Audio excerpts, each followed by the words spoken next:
In the quiet hours before dawn, when the world holds its breath between night and day, imagine walking through the ruins of a forgotten temple. Your footsteps echo against stones that have witnessed millennia pass like seasons.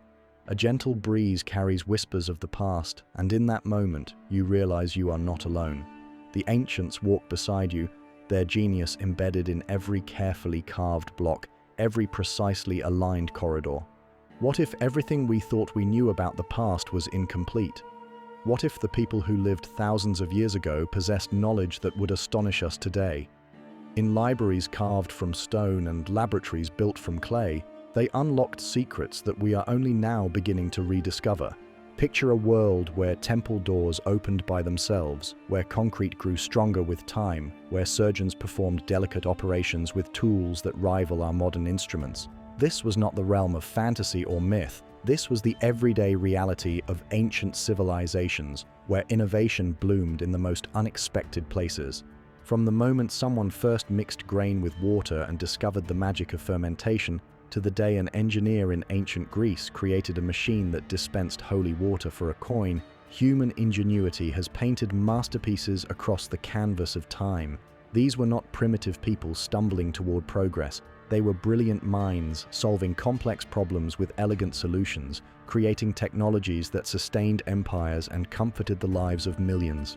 Their tools were simple by our standards, yet their achievements were profound.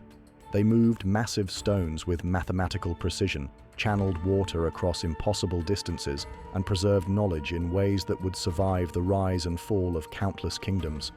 In their hands, necessity became the mother of invention, and invention became the foundation of civilization. Tonight, as you drift towards sleep, let your imagination travel back through the corridors of time.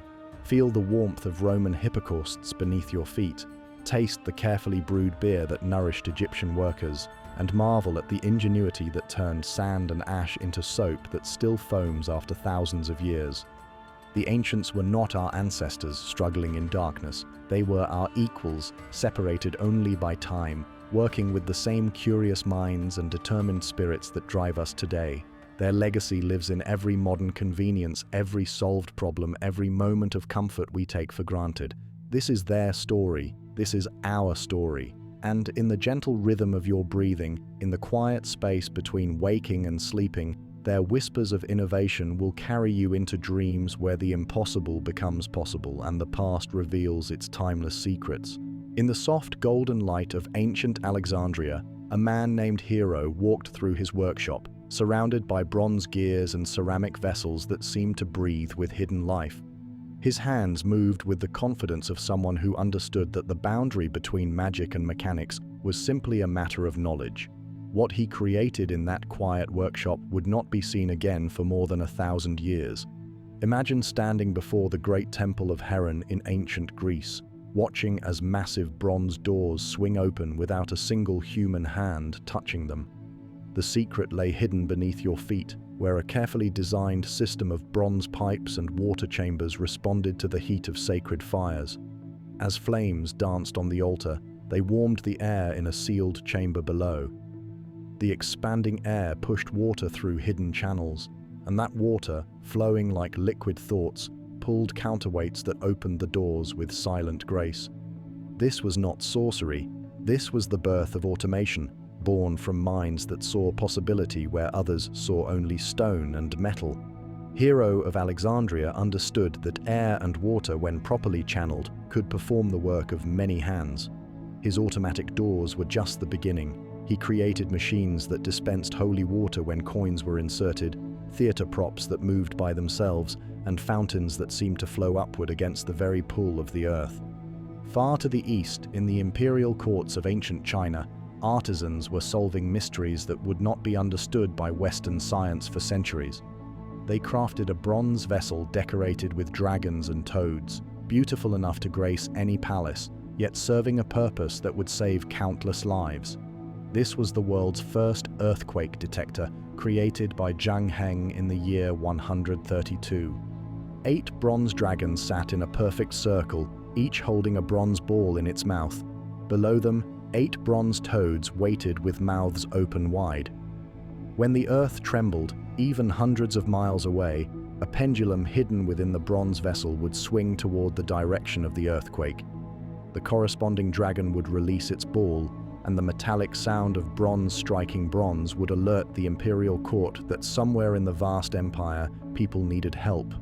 The genius lay not just in the mechanism, but in the understanding that the earth itself could be a messenger. These ancient engineers grasped that vibrations travel through solid ground faster than news could travel by horse or foot. They turned the planet into their telegraph system, reading messages written in the language of trembling stone. In the desert lands of Persia, where the sun burns away moisture and life seems impossible, ancient engineers performed their own quiet miracles. They understood that water, the source of all life, could be coaxed from the earth even in the driest places. They created the Carnot system, underground channels that carried water from mountain springs to cities and farms dozens of miles away. These were not simple ditches carved into the earth. They were masterpieces of engineering sloping at precisely the right angle to maintain flow without erosion, deep enough to stay cool in the blazing heat, and lined with stones that would last for millennia. Some Carnots built more than 2,000 years ago still carry water today, their gentle flow a testament to hands that understood the patient art of working with nature rather than against it. The Persian engineers who designed these systems spent years studying the land, feeling the slope of the ground with their feet, reading the signs written in rock and soil. They dug vertical shafts hundreds of feet deep, then connected them with horizontal tunnels that followed the water table like underground rivers. The work was dangerous, requiring courage and precision in equal measure, but the reward was life itself in places where life should not exist. In the amphitheaters of ancient Greece, architects discovered that stone could be shaped to capture and amplify the human voice with breathtaking clarity. They understood that sound moves in waves, and that those waves could be guided and focused like light through a lens. The result was acoustic engineering so sophisticated that a whisper on stage could be heard clearly in the highest seats, while outside noise was somehow filtered away. These theaters were not just places of entertainment, they were laboratories where the physics of sound were explored and perfected. The curved walls were positioned at precise angles, the stone seats arranged in mathematical progressions that modern engineers still study and admire. Every surface was calculated to work in harmony with every other surface, creating spaces where thousands of people could gather and hear every word, every note, every breath of the performers below. The ancient Greeks understood that architecture was not just about creating shelter or beauty. It was about shaping the very air itself, turning empty space into an instrument that could carry the human voice across impossible distances. They built these theaters without microphones or amplifiers, using only stone and bronze and the patient application of mathematical principles that they discovered through careful observation and endless experimentation. From coins that summoned holy water to doors that opened like magic, the ancients built wonders not of fantasy, but of physics. They saw the world as a vast machine, where every force could be harnessed, every natural law could be turned to human benefit. Their workshops were filled not with superstition, but with the quiet confidence that comes from understanding how the world really works. The genius of these ancient engineers lay not just in what they built, but in how they observed the world around them. They watched steam rise from heated water and imagined doors that could open by themselves. They felt the earth tremble beneath their feet and envisioned dragons that could warn of distant earthquakes. They saw water disappear into desert sands and dreamed of underground rivers that could bring life to the driest places. In Hero's workshop, the air was filled with the gentle hiss of steam and the quiet clicking of bronze mechanisms. His students gathered around tables covered with intricate drawings, learning to see the invisible forces that move through our world. They studied the way heated air expands, how water seeks its level, how counterweights can multiply human strength. Each lesson was a step toward understanding that the natural world operates by reliable laws, and those laws could be harnessed to serve human needs. The automatic temple doors were just one of Hero's many innovations. He created a windmill that powered a small organ, filling sacred spaces with music that seemed to come from the gods themselves. He designed a fountain that appeared to flow upward, defying gravity through clever use of hidden siphons and air pressure. Visitors to his demonstrations watched in amazement as bronze birds sang, statues poured wine, and mechanical theaters performed entire plays without human intervention. But perhaps Hero's most profound invention was something we take for granted today: the vending machine. Worshippers at temples could insert a coin into a slot, and the machine would dispense a measured amount of holy water for ritual purification. The mechanism was elegantly simple. The coin fell onto a balanced lever, which opened a valve for just long enough to release the proper amount of water. When the coin slid off the lever, the valve closed again, ready for the next visitor. This was commerce and engineering united in perfect harmony. The machine worked tirelessly, never sleeping, never taking breaks, serving the faithful with mechanical precision. It was a glimpse into a future where human ingenuity could create servants made of bronze and stone, powered by the simple laws of physics rather than muscle and sweat. In distant China, the earthquake detector created by Zhang Heng represented a different kind of genius. This was not just mechanical engineering, but a deep understanding of how information travels through the natural world.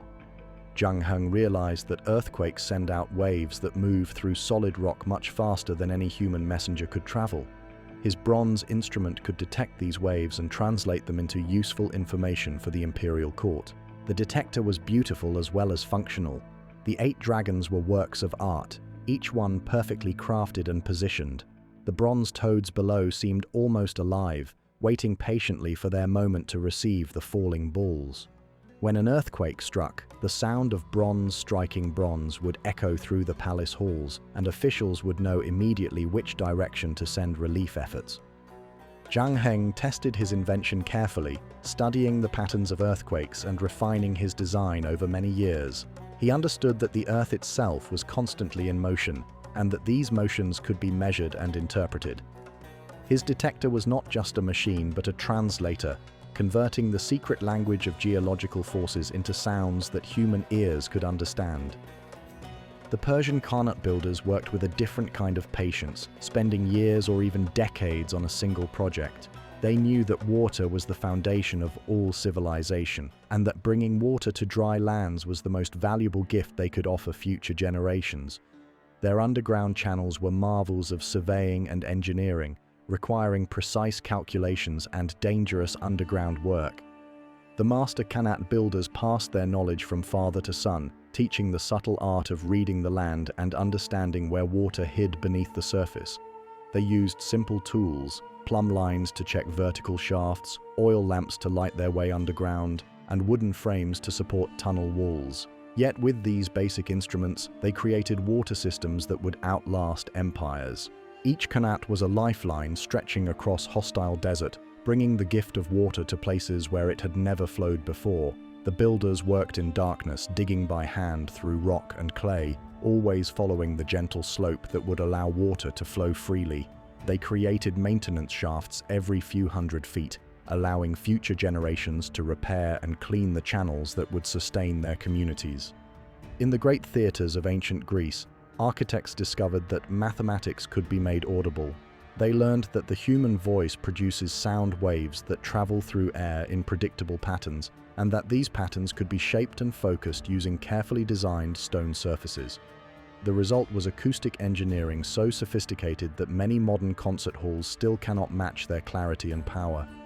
The theater builders studied the way sound bounces off different surfaces, how it can be absorbed by soft materials or reflected by hard ones.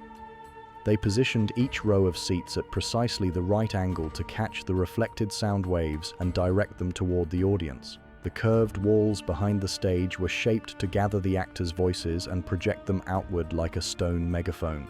These theaters were built to last forever, and many of them still stand today, their acoustic properties as perfect as the day they were completed. Visitors can still whisper on the ancient stages and be heard clearly in the highest seats across distances that would normally require shouting. The stone itself has become a musical instrument shaped by human hands to carry the human voice across space and time. In the gentle darkness of night, as these ancient mechanisms continue their patient work in museums and ruins around the world, we can almost hear the whisper of bronze gears turning, the soft flow of water through channels carved by hands that have long since returned to dust. Their machines live on, simple and elegant, reminding us that true innovation comes not from complexity, but from seeing clearly into the heart of how things work. The ancients understood that the most powerful technologies are often the quietest ones, working in harmony with natural forces rather than fighting against them. In the shadow of the Great Pyramid of Giza, where silence has settled like ancient dust, lies a secret that remained hidden for over 4,000 years. Behind massive limestone blocks, skilled artisans carved a doorway so perfectly balanced that it could be opened with the gentle push of a single hand, yet when closed, it disappeared completely into the seamless face of the pyramid wall. This was not just architecture. This was ancient engineering that transformed solid stone into something almost alive. The swiveling stone entrance was a masterpiece of precision and balance. The enormous block, weighing several tons, was carved to fit exactly into its frame, with pivots cut so perfectly that the massive stone could rotate on its axis like a door in a modern home. When closed, the joints were invisible, the surface smooth and unbroken. Only those who knew the secret could find the hidden catch that would cause the stone to swing inward, revealing the passages that led into the heart of the pyramid. This was architecture that understood the power of concealment. The pyramid builders knew that their creation would outlast kingdoms and empires, and they built their secrets to last just as long. They worked with tools of copper and stone, yet achieved tolerances that would challenge modern machinery. Each block was cut and polished until it fit with its neighbors so perfectly that even today, thousands of years later, you cannot slide a knife blade between them. The genius lay not just in the cutting of the stone, but in the understanding of weight and balance. The builders knew that a massive stone door could be made to move like a feather if the pivot point was placed exactly right. They calculated the center of gravity with mathematical precision, then carved the pivots to match. The result was a door that could be opened by a child, yet was strong enough to protect the treasures within from the weight of centuries. Far from the desert sands of Egypt in the bustling cities of ancient Rome, engineers were solving a different kind of problem. They wanted to bring the comfort of warm air to cold stone buildings, to create spaces where people could live and work in comfort even during the harsh winter months. Their solution was the Hypocaust system, a marvel of heating technology that would not be equaled until modern times. The Hypocaust worked like a giant warming blanket hidden beneath the floor. Roman engineers built hollow spaces under stone floors, creating networks of channels and chambers that could be filled with warm air. At one end of the system, a furnace burned wood or charcoal, producing hot gases that flowed through the hidden passages like underground rivers of warmth. The heated air warmed the stone floors from below, and the floors radiated that warmth upward into the rooms above. But the Romans did not stop with floor heating. They extended their Hypocaust systems up through the walls, creating hollow spaces between inner and outer walls where warm air could rise and circulate. The result was radiant heating that warmed every surface in the room, creating a gentle, even temperature that was far more comfortable than the direct heat of an open fire. Room after room could be warmed from a single furnace, and the system could be controlled by opening and closing flues that directed the flow of heated air. The Romans built these systems in private homes, public baths, and even in military barracks along the cold northern frontiers of their empire. Soldiers stationed in Britain or Germany could enjoy the comfort of warm floors and walls even when snow lay deep outside their windows. The Hypocaust became a symbol of Roman civilization, a technology that brought comfort and luxury to every corner of their vast empire. In the Palace of Knossos on the island of Crete, archaeologists have uncovered plumbing systems that rival those of the modern world. The Minoans, who built this palace over 3,000 years ago, understood that clean water and proper sanitation were essential for civilized life. They created elaborate networks of pipes and drains, bathrooms with flushing toilets, and drainage systems that carried wastewater safely away from living areas. The Minoan plumbing was not primitive pipework, but sophisticated engineering that showed deep understanding of water pressure and flow. They built pipes from carefully shaped clay sections, each one fitted perfectly to the next, creating seamless channels that could carry water over long distances without leaking. Their toilets were equipped with reservoirs that could be emptied to flush waste away, and their drainage systems included settling tanks where solids could be separated from liquids. The palace bathrooms were rooms of luxury and comfort, with smooth stone floors and walls, built-in bathtubs and running water that flowed from elegant spouts. The Minoans understood that bathing was not just about cleanliness, but about comfort and relaxation. They created spaces where people could wash and refresh themselves in private, surrounded by beautiful frescoes and elegant stonework. The drainage systems beneath the palace were engineering marvels in their own right. The Minoans built networks of stone channels that carried rainwater and wastewater away from the palace grounds, preventing flooding and maintaining sanitary conditions. They included inspection chambers where workers could clean and maintain the drains, and they designed the system with enough capacity to handle the heaviest rains without overflow. The ancient Egyptians possessed another kind of architectural genius, the ability to create perfectly level surfaces across vast distances. When they built the base of the Great Pyramid, they achieved flatness that varies by less than 2 centimeters across a base that measures more than 230 meters on each side. This was precision engineering that would be impressive even by modern standards, achieved with tools and techniques that seem impossibly simple. The Egyptian engineers understood that water always seeks its own level, and they used this natural law as their guide. They created networks of channels filled with water, then used the water surface as a reference line for their measurements. By carefully observing where the water level intersected with measuring rods placed around the construction site, they could ensure that every point on the pyramid base was exactly the same height above sea level. This was not just measurement, but a kind of architectural meditation. The builders worked with infinite patience, checking and rechecking their measurements, making tiny adjustments until everything was perfect. They understood that the pyramid would stand for thousands of years, and they built it with the precision that such permanence demanded. The Romans created another kind of architectural wonder, concrete that grew stronger with age. While most concrete weakens over time, Roman concrete made with volcanic ash actually improved as centuries passed. When seawater came into contact with the volcanic ash in the concrete, it triggered chemical reactions that created new crystals within the material, filling tiny cracks and making the concrete even stronger than when it was first mixed. This was not accidental engineering, but the result of careful experimentation and observation. Roman engineers tested different mixtures of lime, volcanic ash, and water, studying how each combination behaved over time. They discovered that ash from Mount Vesuvius and other volcanic sources contained minerals that reacted with seawater in beneficial ways, creating concrete that could withstand the pounding of waves and the corrosive effects of salt water for centuries. The Romans used this special concrete to build harbors, bridges, and buildings that still stand today, more than 2,000 years after they were constructed. Their concrete has outlasted countless buildings made with modern materials, proving that sometimes the old ways are not just different, but better. The secret lay in working with natural materials and understanding their properties, rather than trying to force them into unnatural shapes and uses. In a world without steel or electricity, without power tools or measuring devices more sophisticated than plumb lines and water levels, these ancient builders achieved wonders that still inspire amazement today. They moved water uphill, made concrete that healed itself, and designed homes warmer than many modern buildings. Their architecture was not just about creating shelter, but about understanding and working with the fundamental forces of nature.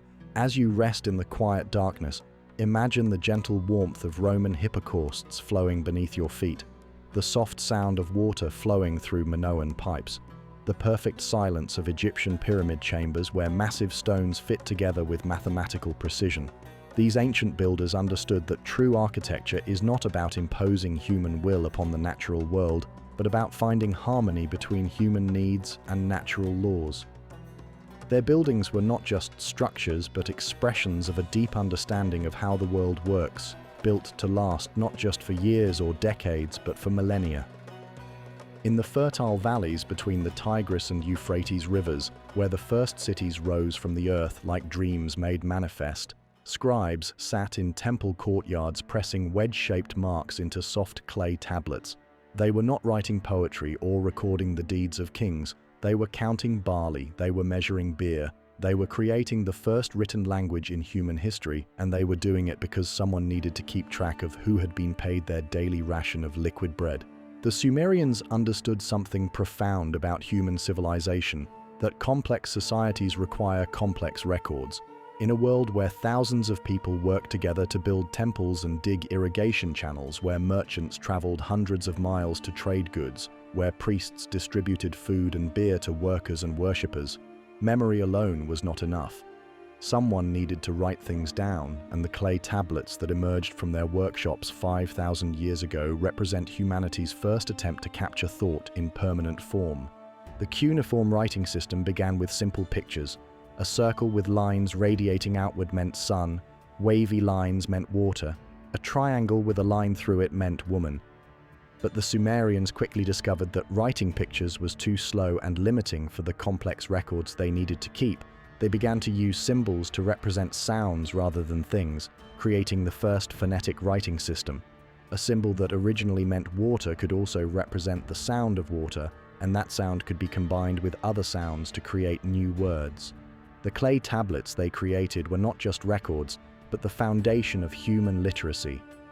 In temple archives and palace libraries, thousands of tablets were carefully organized and stored, creating the world's first filing systems. Scribes developed ways to cross-reference information, to update records when circumstances changed, to create backup copies of important documents. They invented the concepts of cataloging and indexing, of version control and data backup, thousands of years before anyone imagined electronic computers. But what were they writing about? Beer. Vast quantities of beer. In ancient Mesopotamia, beer was not just a beverage, but a form of currency, a measure of social status, and a fundamental part of daily nutrition. Workers received their wages in beer rations, with different types of work earning different amounts of brew. Skilled craftsmen might receive several liters of strong beer per day, while common laborers received smaller amounts of weaker beer. The tablets record these transactions with meticulous care, tracking who received what, when, and for what type of work. The Sumerians brewed many different types of beer, each one carefully crafted for specific purposes. They had dark beer and light beer, strong beer and weak beer, sweet beer and bitter beer. They flavored their brews with dates, honey, and various herbs and spices. Some beer was thick and nutritious, almost like liquid bread, while other varieties were light and refreshing. The clay tablets contain detailed recipes for these ancient brews, written in cuneiform script that brewers could read and follow. One 4,000-year-old tablet contains a recipe that modern brewers have successfully recreated. The instructions call for barley bread to be crumbled and mixed with water, then fermented with wild yeasts. The mixture is flavored with honey and dates, then aged in clay vessels until it reaches the proper strength and flavor. The resulting beer is surprisingly pleasant, with a sweet, complex taste that would be familiar to modern drinkers. The Sumerians treated beer brewing as both science and art. They understood that different temperatures produced different flavors, that the timing of fermentation was crucial, that the quality of water affected the final product. They experimented with different grains and additives, developing techniques that would be passed down through generations of brewers. Their knowledge was recorded on clay tablets that served as brewing manuals, preserving ancient wisdom about the art of turning grain into liquid gold. Beer was so important in Sumerian society that it played a central role in their religious ceremonies. The goddess Ninkasi was the patron of brewing, and hymns were written in her honor that doubled as brewing instructions. The most famous of these hymns describes the entire brewing process in poetic language, from the sprouting of barley to the final fermentation in sacred vessels. It is both literature and technical manual, showing how the Sumerians integrated practical knowledge with spiritual belief. In ancient Egypt, beer held similar importance, serving as both currency and sustenance. Egyptian workers building the pyramids received daily rations of bread and beer, with the beer providing not just calories but also essential nutrients that were difficult to obtain from other sources. The brewing process killed harmful bacteria in the water, making beer safer to drink than water in many situations. For the pyramid builders, beer was not just refreshment but a matter of survival. The Egyptians developed their own sophisticated brewing techniques, creating beers that were stronger and more flavorful than their Mesopotamian counterparts. They used different types of grain, including emmer wheat and barley, and they developed methods for controlling fermentation that produced consistent results. Egyptian beer was often thick and nutritious, more like a liquid meal than a modern beverage. Workers would receive several liters per day, providing a significant portion of their daily caloric intake. The brewing industry in ancient Egypt was enormous, with large breweries producing thousands of liters per day. These facilities were staffed by skilled workers who understood the complex chemistry of fermentation. Even though they had no scientific understanding of yeasts and bacteria, they worked by experience and tradition, following recipes that had been refined over centuries of practice. The result was beer that was not just drinkable but actively beneficial to health and nutrition.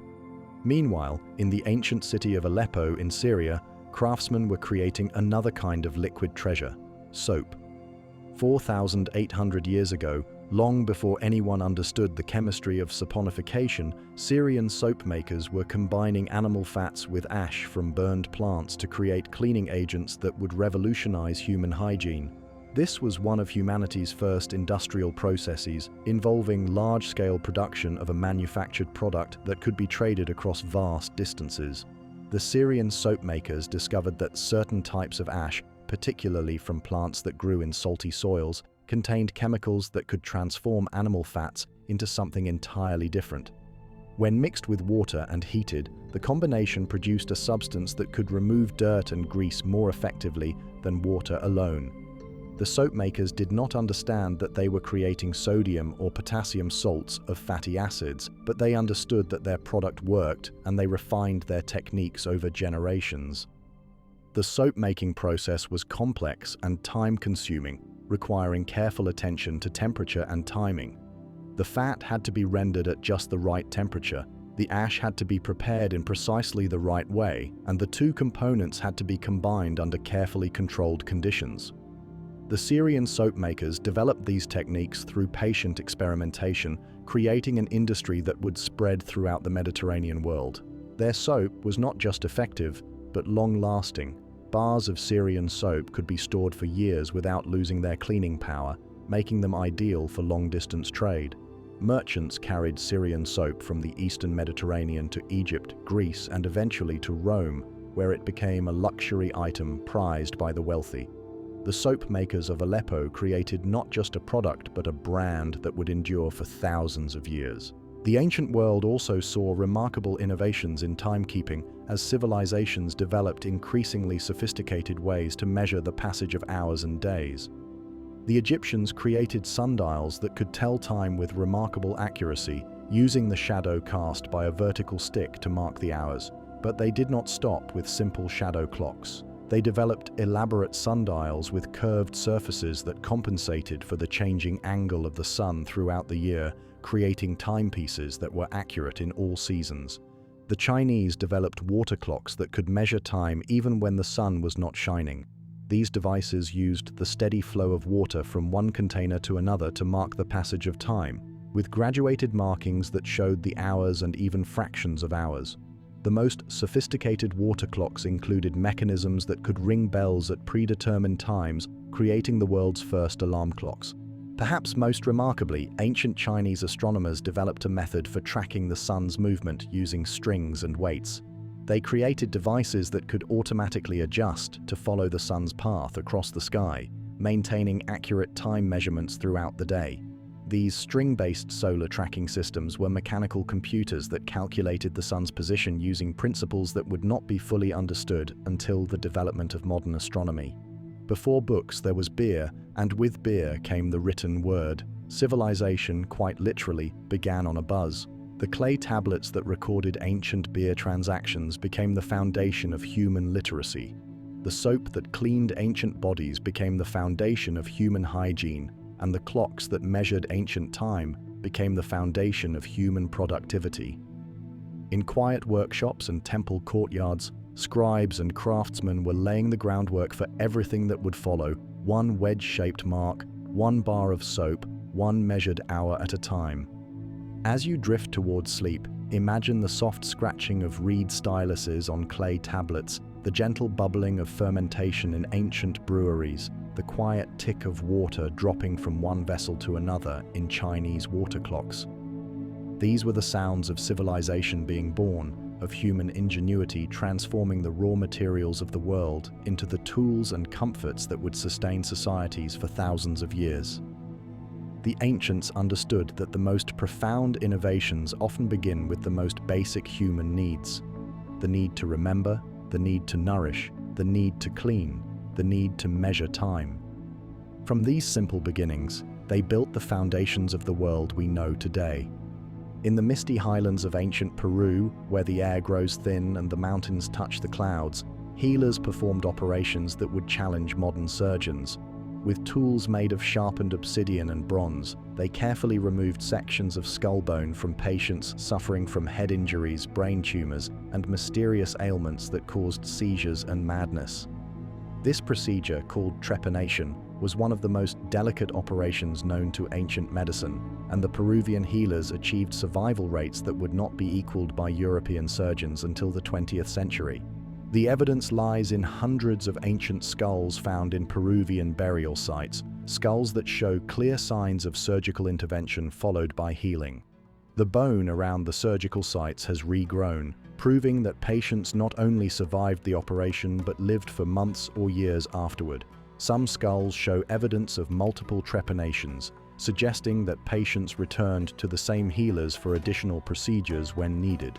The success rate was remarkable. Over 80% of patients survived these ancient brain surgeries. The Peruvian surgeons understood principles that would not be rediscovered by Western medicine for centuries. They knew that the skull could be opened without damaging the brain beneath, that infections could be prevented through careful preparation and clean techniques, that patients could survive the trauma of having holes drilled in their heads if the procedure was performed with sufficient skill and care.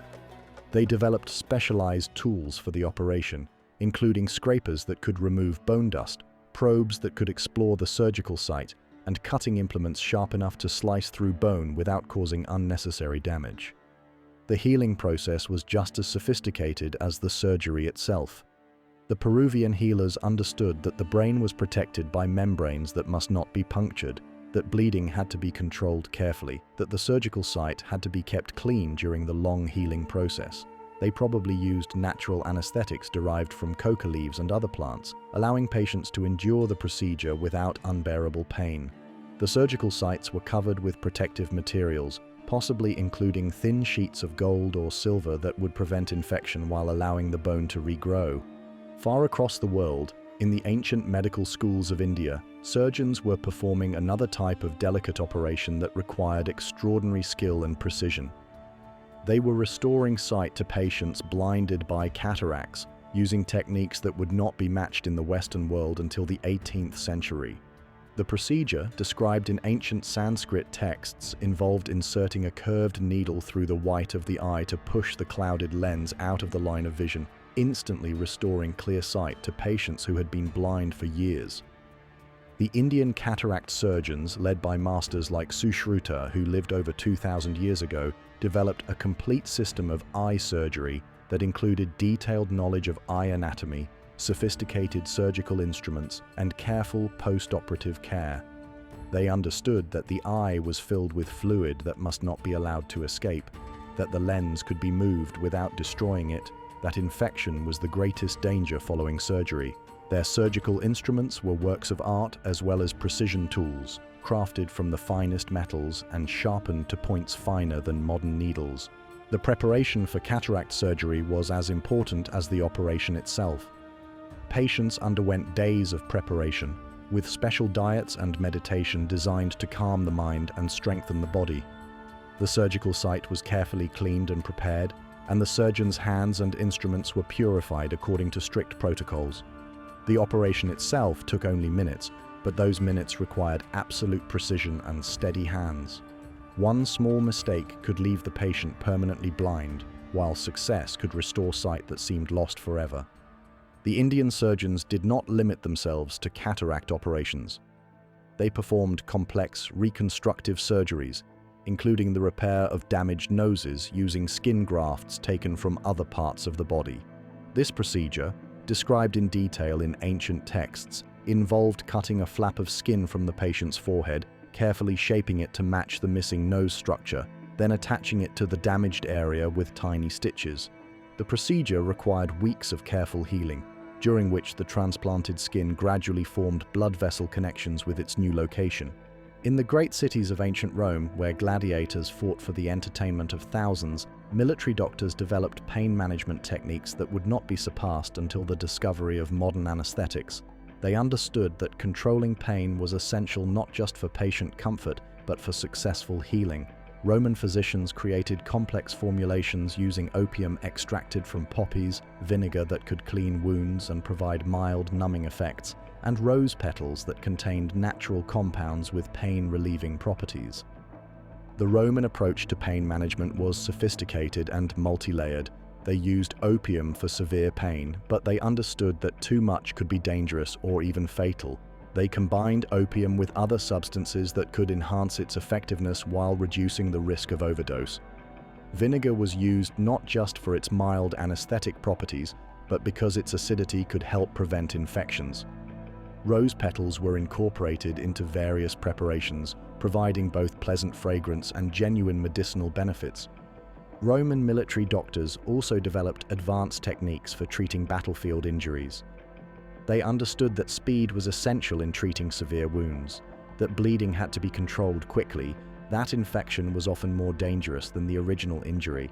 They created portable surgical kits that could be carried into battle, containing specialized instruments for removing arrows and spear points, suturing wounds, and performing emergency amputations when necessary. The Roman medical system included sophisticated triage procedures that determined which patients should be treated first, which injuries were likely to be fatal regardless of treatment, and which wounds could wait for later attention. This was practical medicine born from the harsh realities of warfare, but it saved countless lives and established principles that are still used in emergency medicine today. In ancient Egypt, where preservation of the body was considered essential for the afterlife, physicians developed dental techniques that rivaled those of the modern world. They understood that healthy teeth were important not just for eating but for overall health and social standing. Egyptian dental care included regular cleaning with abrasive pastes made from ground pumice stone and burned eggshells, materials that could remove plaque and polish teeth to a bright shine. The Egyptian toothpaste was surprisingly effective, containing ingredients that modern dentistry recognizes as beneficial for oral health. Pumice stone provided gentle abrasive action that could remove stains and build up without damaging tooth enamel. Burned eggshells contributed calcium that could help strengthen teeth, while various herbs and spices added flavor and provided antibacterial effects. The Egyptians also used thin twigs with frayed ends as primitive toothbrushes, creating implements that could clean between teeth and massage the gums. Egyptian physicians also understood the connection between diet and dental health. They recognized that certain foods could damage teeth while others could strengthen them. They recommended foods rich in what we now know are essential minerals and vitamins, and they warned against excessive consumption of sweet foods that could lead to tooth decay. Their understanding of nutrition was remarkably sophisticated, based on careful observation of how different diets affected overall health and dental condition. The gladiators of ancient Rome followed dietary practices that modern nutritionists are only beginning to understand. Despite popular images of gladiators as meat-eating warriors, archaeological evidence shows that most gladiators followed primarily vegetarian diets, consuming large quantities of barley, beans, and other plant foods. They also consumed special ash tonics made from burned bones and wood, supplements that provided essential minerals needed for strong bones and quick healing. The gladiator diet was not accidental, but the result of careful experimentation by Roman physicians and trainers who understood that different foods produced different effects on strength, endurance, and healing ability. They discovered that plant-based diets could provide sufficient protein for building muscle while also supplying nutrients that promoted faster recovery from injuries. The ash tonics were primitive supplements that provided calcium, magnesium, and other minerals that were essential for bone health and wound healing. Roman gladiator schools were essentially laboratories for sports medicine. where physicians could observe the effects of different treatments and diets on highly trained athletes who regularly suffered serious injuries. The knowledge gained from treating gladiators was applied to military medicine and eventually to the treatment of ordinary citizens. The gladiator physicians developed techniques for treating broken bones, torn muscles, and cuts that would heal quickly and leave minimal scarring. These ancient healers understood something that modern medicine is rediscovering: that the body has remarkable powers of self-healing when given the proper support and care. They worked with natural processes rather than against them, using plants and minerals that enhanced the body's own healing mechanisms. Their treatments were often simple but effective, based on centuries of careful observation and experimentation. They didn't just survive, they thrived. In healing wounds, restoring vision, and fighting infection, ancient medicine was far more advanced than we have believed. The healers of Peru, India, Rome, and Egypt developed techniques that saved lives and reduced suffering, working with primitive tools but sophisticated understanding of how the human body worked. Their legacy lives on in every modern medical procedure, every pain reliever, every successful surgery that restores health and hope to human lives. As you rest in the gentle darkness, imagine the steady hands of ancient surgeons, the careful preparation of healing potions, the quiet confidence of physicians who understood that healing was both art and science. These healers worked without modern instruments or pharmaceuticals, but they possessed something equally valuable: deep knowledge of the human body and infinite patience in applying that knowledge to reduce suffering and restore health. Their wisdom whispers through the centuries, reminding us that the greatest medical advances often come not from complex technology, but from careful observation, gentle hands, and the determination to heal. High in the Andes Mountains, where the air is thin and the nights are bitter cold, ancient Peruvian farmers discovered a way to turn the harsh mountain climate into their greatest ally. They learned to freeze-dry potatoes using nothing but the natural rhythms of mountain weather, creating a food that could last for decades without spoiling. This process, called chuño, transformed the humble potato into something almost magical: sustenance that could survive famines, support armies, and feed families through the longest winters. The process began during the dry season, when clear mountain skies allowed temperatures to plummet far below freezing each night, then warm quickly when the sun rose each morning. Farmers would spread freshly harvested potatoes on the ground in carefully chosen locations, places where the wind could circulate freely and the sun could reach every tuber. Night after night, the potatoes froze solid, their cellular structure breaking down as ice crystals formed and expanded within their flesh. During the day, as the sun warmed the mountainsides, the frozen potatoes would thaw and begin to lose moisture through their damaged cell walls. The farmers would walk among the drying potatoes, pressing them with their feet to squeeze out even more water, hastening the dehydration process. After several cycles of freezing and thawing, pressing and drying, the potatoes would shrink to a fraction of their original size, becoming hard, lightweight nuggets that looked almost like small stones. But these stone-like objects were treasure more valuable than gold to mountain communities. Chuño could be stored for 20 years or more without any special containers or preservatives, remaining perfectly edible throughout that entire time. When needed, the dried potatoes could be rehydrated in water or broth, returning to a texture and nutritional value close to that of fresh potatoes. A small bag of chuño could sustain a person for weeks, providing essential carbohydrates, minerals, and vitamins even in the most remote locations. The Andean farmers understood that food preservation was not just about preventing spoilage, but about insurance against uncertainty. Mountain weather could be unpredictable, with early frosts destroying crops or late rains preventing harvest. By converting their potato harvests into chuño during good years, farming communities could survive the lean years that inevitably followed. They created food storage systems that could feed entire villages through multi-year droughts or other disasters. The knowledge of chuño production was passed down through generations, with experienced farmers teaching younger ones the subtle signs that indicated perfect drying conditions. They learned to read the weather patterns, to choose exactly the right nights for beginning the process, to know when the potatoes had lost enough moisture to ensure long-term preservation. This was agricultural science of the highest order, based on intimate understanding of local climate and plant biology. The same communities that perfected Chunyo also developed dozens of other food preservation techniques, creating a diverse pantry that could sustain them through any crisis. They learned to dry corn in specially constructed storage buildings, to preserve meat through careful salting and air drying, to ferment various grains and vegetables in ways that not only preserved them, but enhanced their nutritional value. Each technique was perfectly adapted to local conditions and available materials. Beer, that ancient companion of human civilization, played an equally important role in food preservation and nutrition throughout the ancient world. In civilizations from Egypt to China, from Mesopotamia to Northern Europe, beer was not just a beverage but a fundamental food product that provided essential nutrients and calories. The brewing process itself was a form of food preservation, converting perishable grains into a product that could be stored for months without spoiling.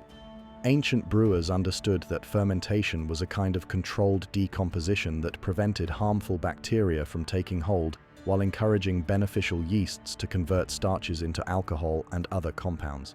The alcohol content, even in relatively weak ancient beers, was sufficient to kill most disease-causing organisms, making beer safer to drink than water in many situations. For urban populations living in crowded conditions with questionable water supplies, beer was often the only safe source of hydration. The nutritional value of ancient beer was substantial, particularly the thick, porridge-like brews consumed by working people. These beers contained significant amounts of protein, vitamins, and minerals derived from the grains used in brewing. In ancient Egypt, workers building pyramids and temples received daily beer rations that provided a major portion of their caloric intake. The beer was not just refreshment, but liquid food that could sustain heavy physical labor under demanding conditions. Different civilizations developed their own distinctive brewing traditions, each one perfectly adapted to local grains and taste preferences. The Chinese brewed beer from rice and millet, creating light, refreshing beverages that complemented their cuisine. Northern European tribes used barley and wheat, often flavoring their brews with herbs and honey to create complex, satisfying drinks.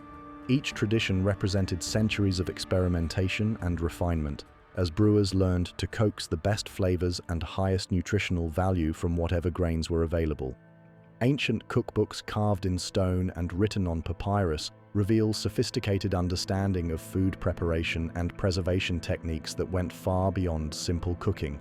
These texts describe complex fermentation processes that could transform raw ingredients into products with entirely different flavors, textures, and nutritional properties.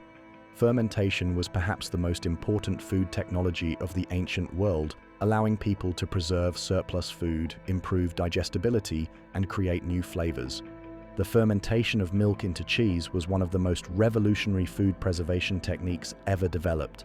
Ancient herders discovered that milk left in pouches made from animal stomachs would transform into a solid, flavorful product that could be stored for months without refrigeration. The rennet naturally present in stomach lining caused the milk proteins to coagulate, while beneficial bacteria converted lactose into lactic acid, creating an environment hostile to harmful microorganisms. Different regions developed their own cheese-making traditions, each one adapted to local climate and available milk sources.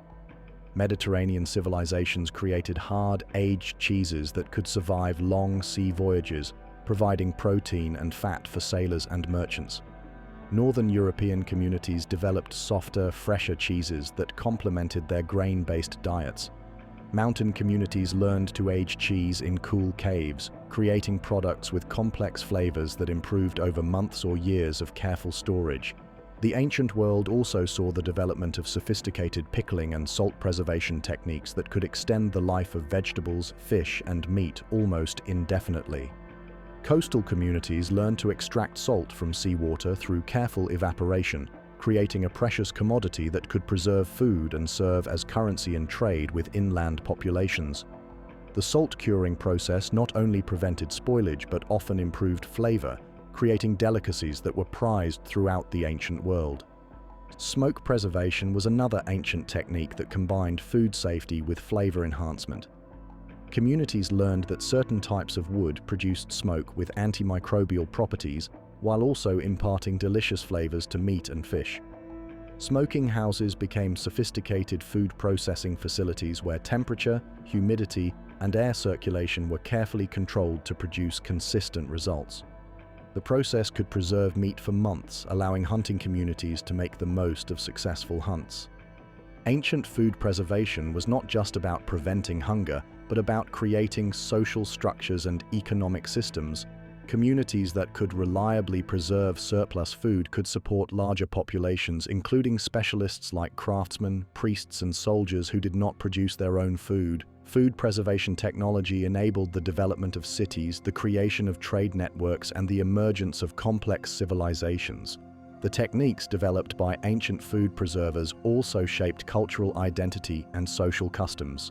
Fermented foods became integral parts of religious ceremonies, with bread and wine playing central roles in spiritual practices. Preserved foods enabled long-distance travel and exploration, allowing merchants and adventurers to venture far from their home communities. Food preservation techniques were closely guarded secrets, passed down through families and guilds, becoming sources of economic advantage and cultural distinction. Ancient cooks and food preservers understood that taste was not just about pleasure, but about survival and social cohesion. They developed flavor combinations that made preserved foods not just edible but delicious, creating dishes that brought families and communities together around shared meals. The spices and seasonings used in ancient preservation techniques often had antimicrobial properties, serving both practical and aesthetic purposes. In every sip and bite, the ancients preserved knowledge. Their food was survival, but also identity, community, and culture. The techniques they developed for transforming raw ingredients into preserved foods were acts of creativity as well as necessity, turning the basic human need for sustenance into opportunities for artistry and innovation. Their legacy lives on in every fermented food we enjoy, every aged cheese we savor, every perfectly preserved delicacy that connects us to the ancient wisdom of those who understood that food is never just about feeding the body, but about nourishing the soul and binding communities together across the generations.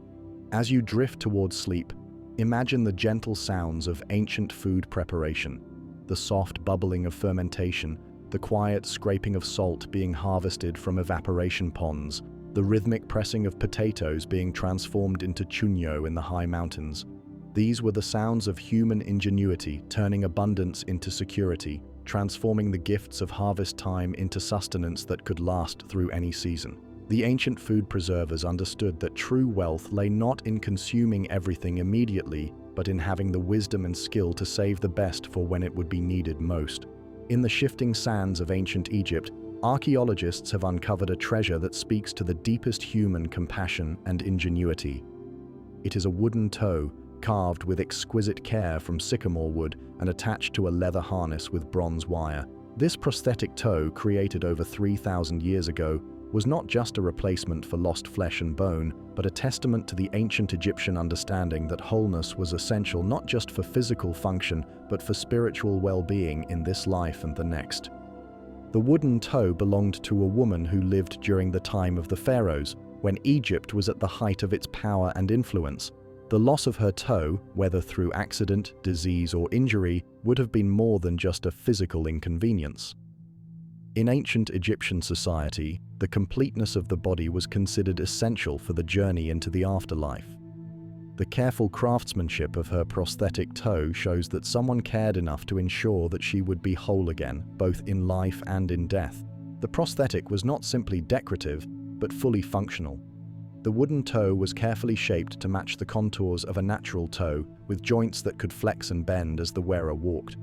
The leather harness was designed to distribute weight evenly across the foot, preventing sores and discomfort during extended wear. The bronze wire that attached the toe to the harness was strong enough to withstand the stresses of daily use, yet flexible enough to allow natural movement. Modern researchers have created exact replicas of this ancient prosthetic and tested them on volunteers with similar amputations. The results were remarkable. The wooden toe actually improved the wearer's ability to walk, providing balance and push-off power that closely matched that of a natural toe. This was not primitive medical technology, but sophisticated bioengineering that understood the complex mechanics of human locomotion. The creation of such a prosthetic required knowledge that spanned multiple disciplines. The craftsmen who made it understood anatomy well enough to recreate the shape and function of a natural toe. They knew enough about materials science to choose wood that was strong yet lightweight, leather that was flexible yet durable, and bronze that would not corrode or break under stress. They understood engineering principles that allowed them to create joints and attachment points that could withstand the repetitive stresses of walking. But perhaps most importantly, they understood something about human dignity and the importance of feeling whole. The wooden toe was not just a medical device, but a work of art, carefully shaped and polished to be beautiful as well as functional. The ancient Egyptian who wore it could walk normally, wear sandals, and feel complete in a way that went beyond mere physical function. The ancient world was filled with similar examples of practical innovation driven by human need and compassion. Archaeological sites across the Mediterranean have yielded bronze and iron implements that served as primitive crutches, supports, and mobility aids. These were not crude makeshift devices, but carefully designed tools that showed deep understanding of human biomechanics and the principles of leverage and support. Ancient metalworkers possessed knowledge of materials science that rivaled that of modern engineers. They understood that different metals had different properties, that copper was soft and easy to work but not very strong, that tin could be added to copper to create bronze that was much harder and more durable. They discovered that iron could be heated and hammered to create steel, and that steel could be tempered through careful heating and cooling to achieve exactly the hardness and flexibility needed for specific applications. The tools they created with this knowledge were marvels of practical engineering. Ancient bronze axes were designed with curved blades that concentrated cutting force at exactly the right angle, making them far more effective than simple straight blades. Iron spear points were shaped to penetrate armor while remaining strong enough not to break on impact. Surgical instruments were crafted with edges sharp enough to cut cleanly through skin and bone, yet sturdy enough to be used repeatedly without dulling. Ancient craftsmen also understood the properties of natural materials in ways that modern technology is only beginning to appreciate. They knew that certain types of wood were naturally resistant to decay, that specific animal tendons were stronger and more elastic than others, that particular resins and adhesives could create bonds that would last for centuries. They used this knowledge to create composite materials that combined the best properties of multiple substances. The construction of ancient bows provides a perfect example of this sophisticated materials science. The finest ancient bows were not made from single pieces of wood, but from carefully laminated composites that combined wood, horn, sinew, and adhesive resins. The wood provided the basic structure, the horn on the belly of the bow resisted compression, the sinew on the back resisted tension, and the resins held everything together while remaining flexible enough to allow the bow to bend repeatedly without failure. These composite bows were remarkably efficient, capable of propelling arrows with velocities that matched or exceeded those of modern bows. The ancient bowyers who created them understood principles of materials engineering that would not be formally described by science until the 20th century. They knew how to orient fibers for maximum strength, how to cure adhesives for optimal flexibility, how to shape curves that would store and release energy with minimal loss. The use of animal tendons in ancient prosthetics and medical devices showed similar sophistication. Ancient physicians knew that tendons from certain animals were stronger and more elastic than others, that they could be processed in specific ways to increase their durability, that they could be woven or braided to create cords with exactly the strength and flexibility needed for particular applications.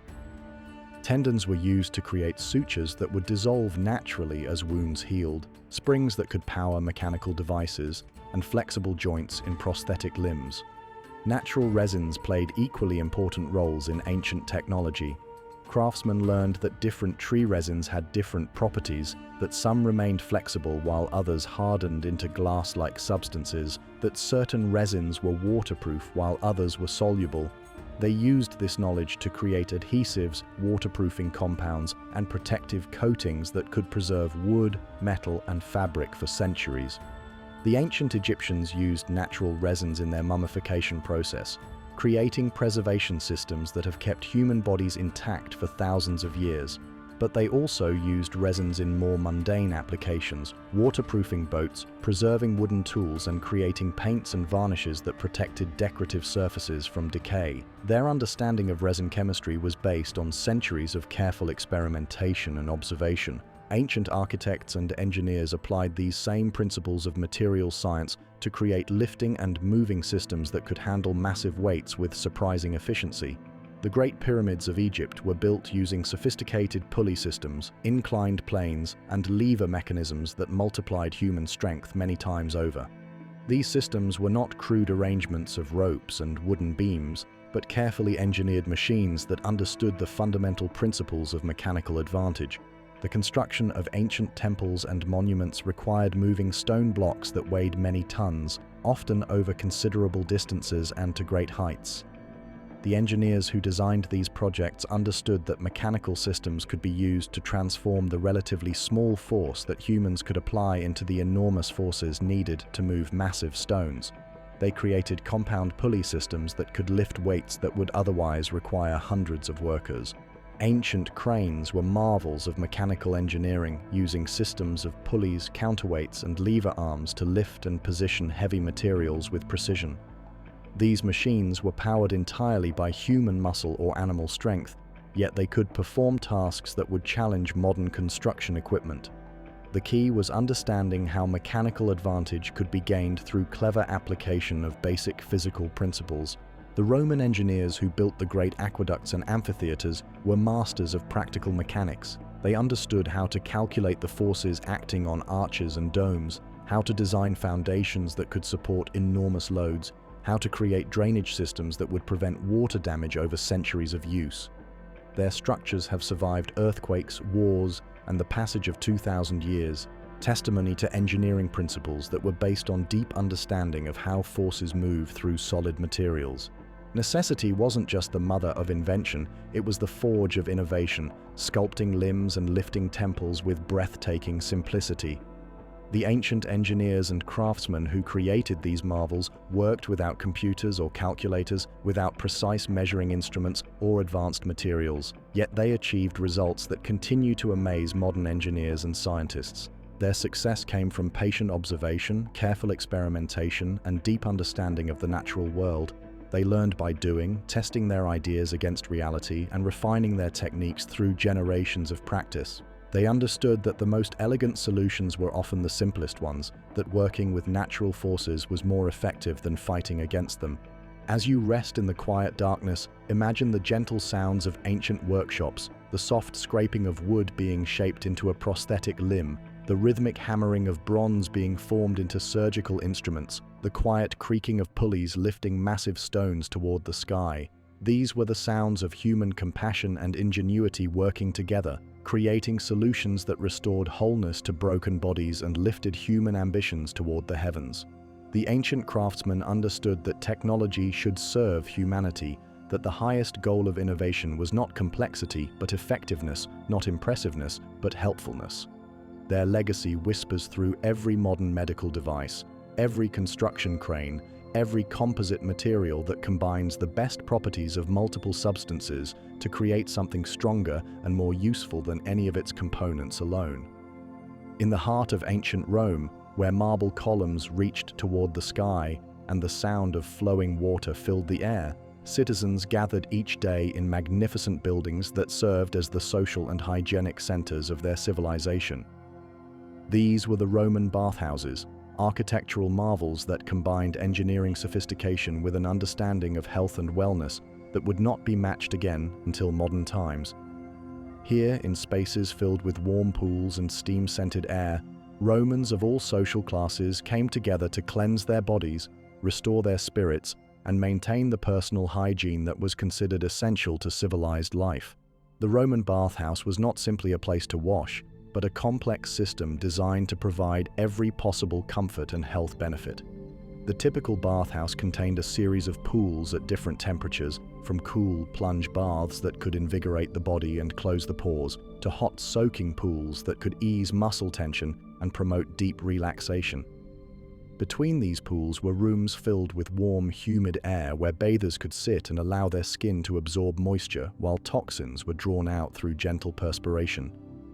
The engineering that made these bathhouses possible was extraordinary in its sophistication. Beneath the marble floors and decorated walls lay networks of hypercaust heating systems that warmed not just the water in the pools, but the very air that bathers breathed. Hot gases from central furnaces flowed through hollow spaces in the walls and floors, creating radiant heating that maintained perfect comfort throughout the building. The temperature in each room could be controlled independently, allowing bathers to move gradually from cool to warm to hot environments in a carefully orchestrated sequence that maximized the health benefits of thermal therapy. The Romans understood that bathing was not just about removing dirt, but about promoting circulation, easing joint pain, and maintaining the kind of overall wellness that kept both body and mind functioning at their best. They recognized that different water temperatures had different therapeutic effects, that steam could open airways and clear congestion, that the ritual of cleansing could be both physically restorative and mentally refreshing. Their bathhouses were essentially spas, combining hygiene with healthcare in ways that modern wellness centers strive to emulate. But Roman hygiene extended far beyond the bathhouses. Throughout the empire, engineers designed and built public sanitation systems that kept cities clean and healthy. Despite populations that numbered in the hundreds of thousands, they created networks of sewers that carried wastewater away from residential areas, public latrines that served entire neighborhoods, and garbage collection systems that prevented the accumulation of refuse that could breed disease and vermin. The Roman sewer system was perhaps the most advanced waste management technology in the ancient world.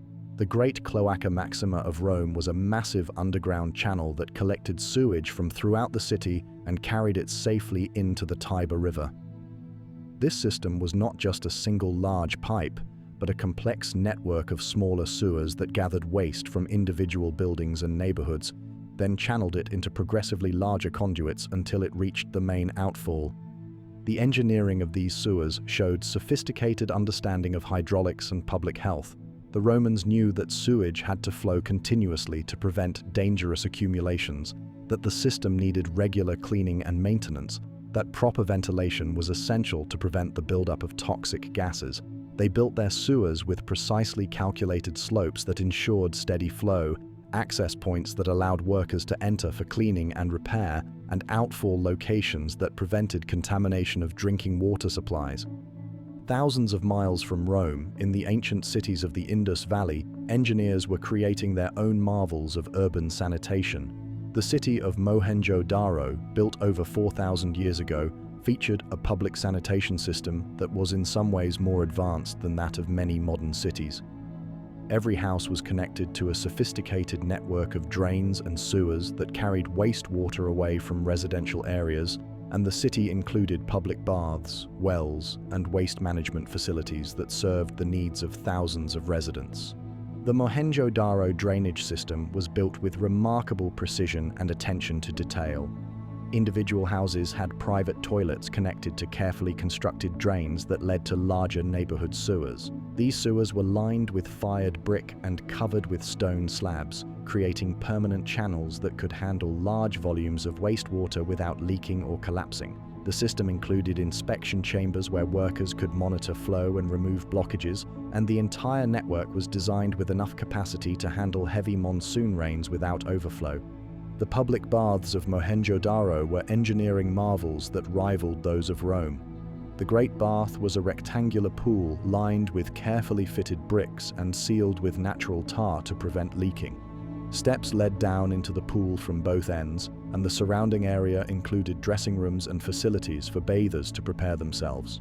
The pool was fed by wells that provided clean water, and it was drained through a sophisticated outlet system that carried used water away from the bathing area. The sophistication of Indus Valley sanitation extended to individual homes, which featured private wells, bathrooms, and drainage systems that would not be seen again until the development of modern plumbing. Houses were built with dedicated bathing areas that included drains connected to the main sewer system, storage jars for clean water, and waste disposal systems that kept living areas clean and hygienic. This was urban planning that prioritized public health and individual comfort in ways that demonstrated deep understanding of the connection between sanitation and civilization. In the ancient cities of Syria, craftsmen were perfecting another essential element of personal hygiene: soap. 4,800 years ago, long before anyone understood the chemistry of saponification, Syrian soap makers were creating cleaning products that could remove dirt, grease, and odors more effectively than water alone. They discovered that when animal fats were combined with ash from certain plants and heated under controlled conditions, the result was a substance with remarkable cleaning properties. The Syrian soap makers developed this process through patient experimentation, testing different combinations of fats and ash until they found formulations that produced consistent results. They learned that ash from plants that grew in salty soils contained the alkaline compounds needed to transform fats into soap, and they developed techniques for preparing the ash that maximized its effectiveness.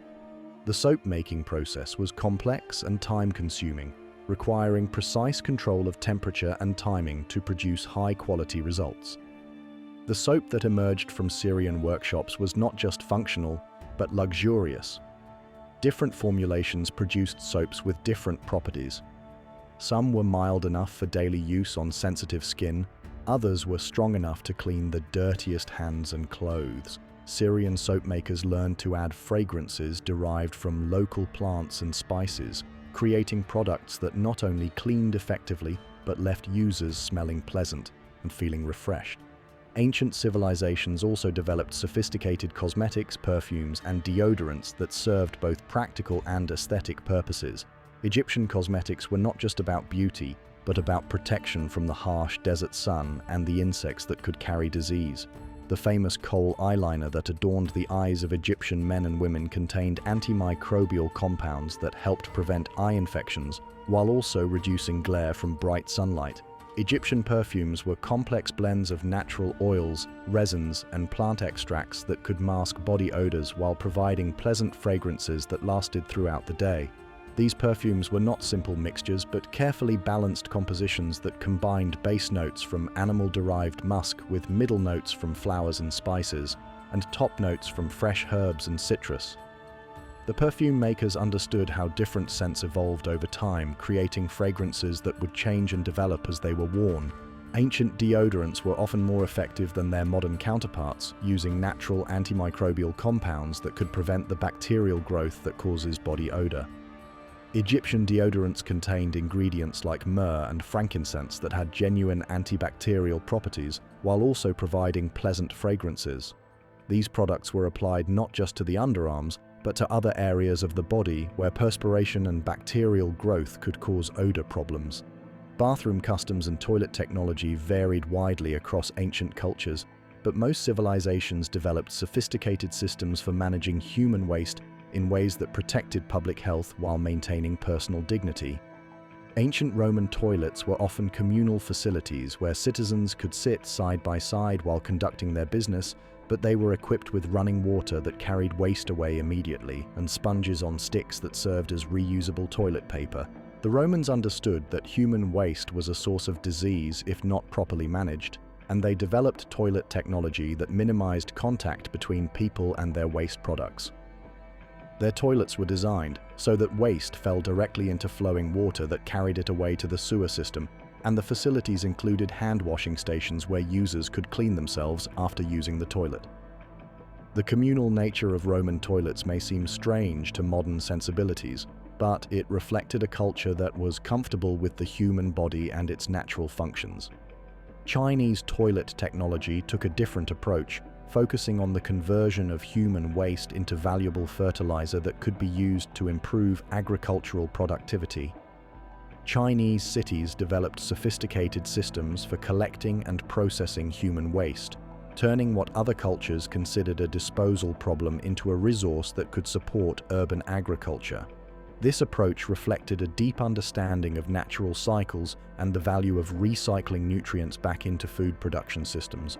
Long before indoor plumbing or spa culture, the ancient world mastered hygiene with elegance and inventiveness. They understood that cleanliness was not just about appearance, but about health, comfort, and social cohesion.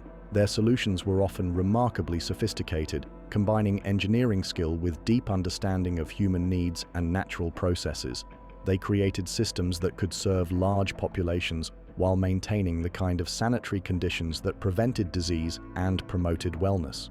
The legacy of ancient hygiene practices lives on in every modern bathroom, every public swimming pool, every spa that offers thermal therapy and relaxation. The Romans and other ancient civilizations established the principle that access to clean water and sanitary facilities was not a luxury, but a necessity for civilized life. Their innovations in plumbing, heating, and waste management laid the foundation for the urban sanitation systems that make modern city life possible. As you drift towards sleep, imagine the gentle sounds of ancient bathhouses, the soft lapping of warm water against marble pool edges, the quiet conversations of bathers enjoying the restorative power of thermal therapy, the distant sound of flowing water carrying waste safely away from living areas. These were the sounds of civilizations that understood that true comfort comes not from luxury, but from the simple human needs for cleanliness, warmth, and dignity.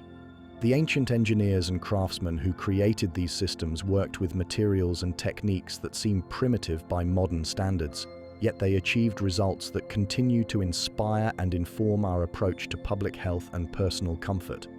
In the quiet corners of museums around the world, behind glass cases that protect them from the curious touch of modern hands, sit Viking helmets that tell a story very different from what most people expect.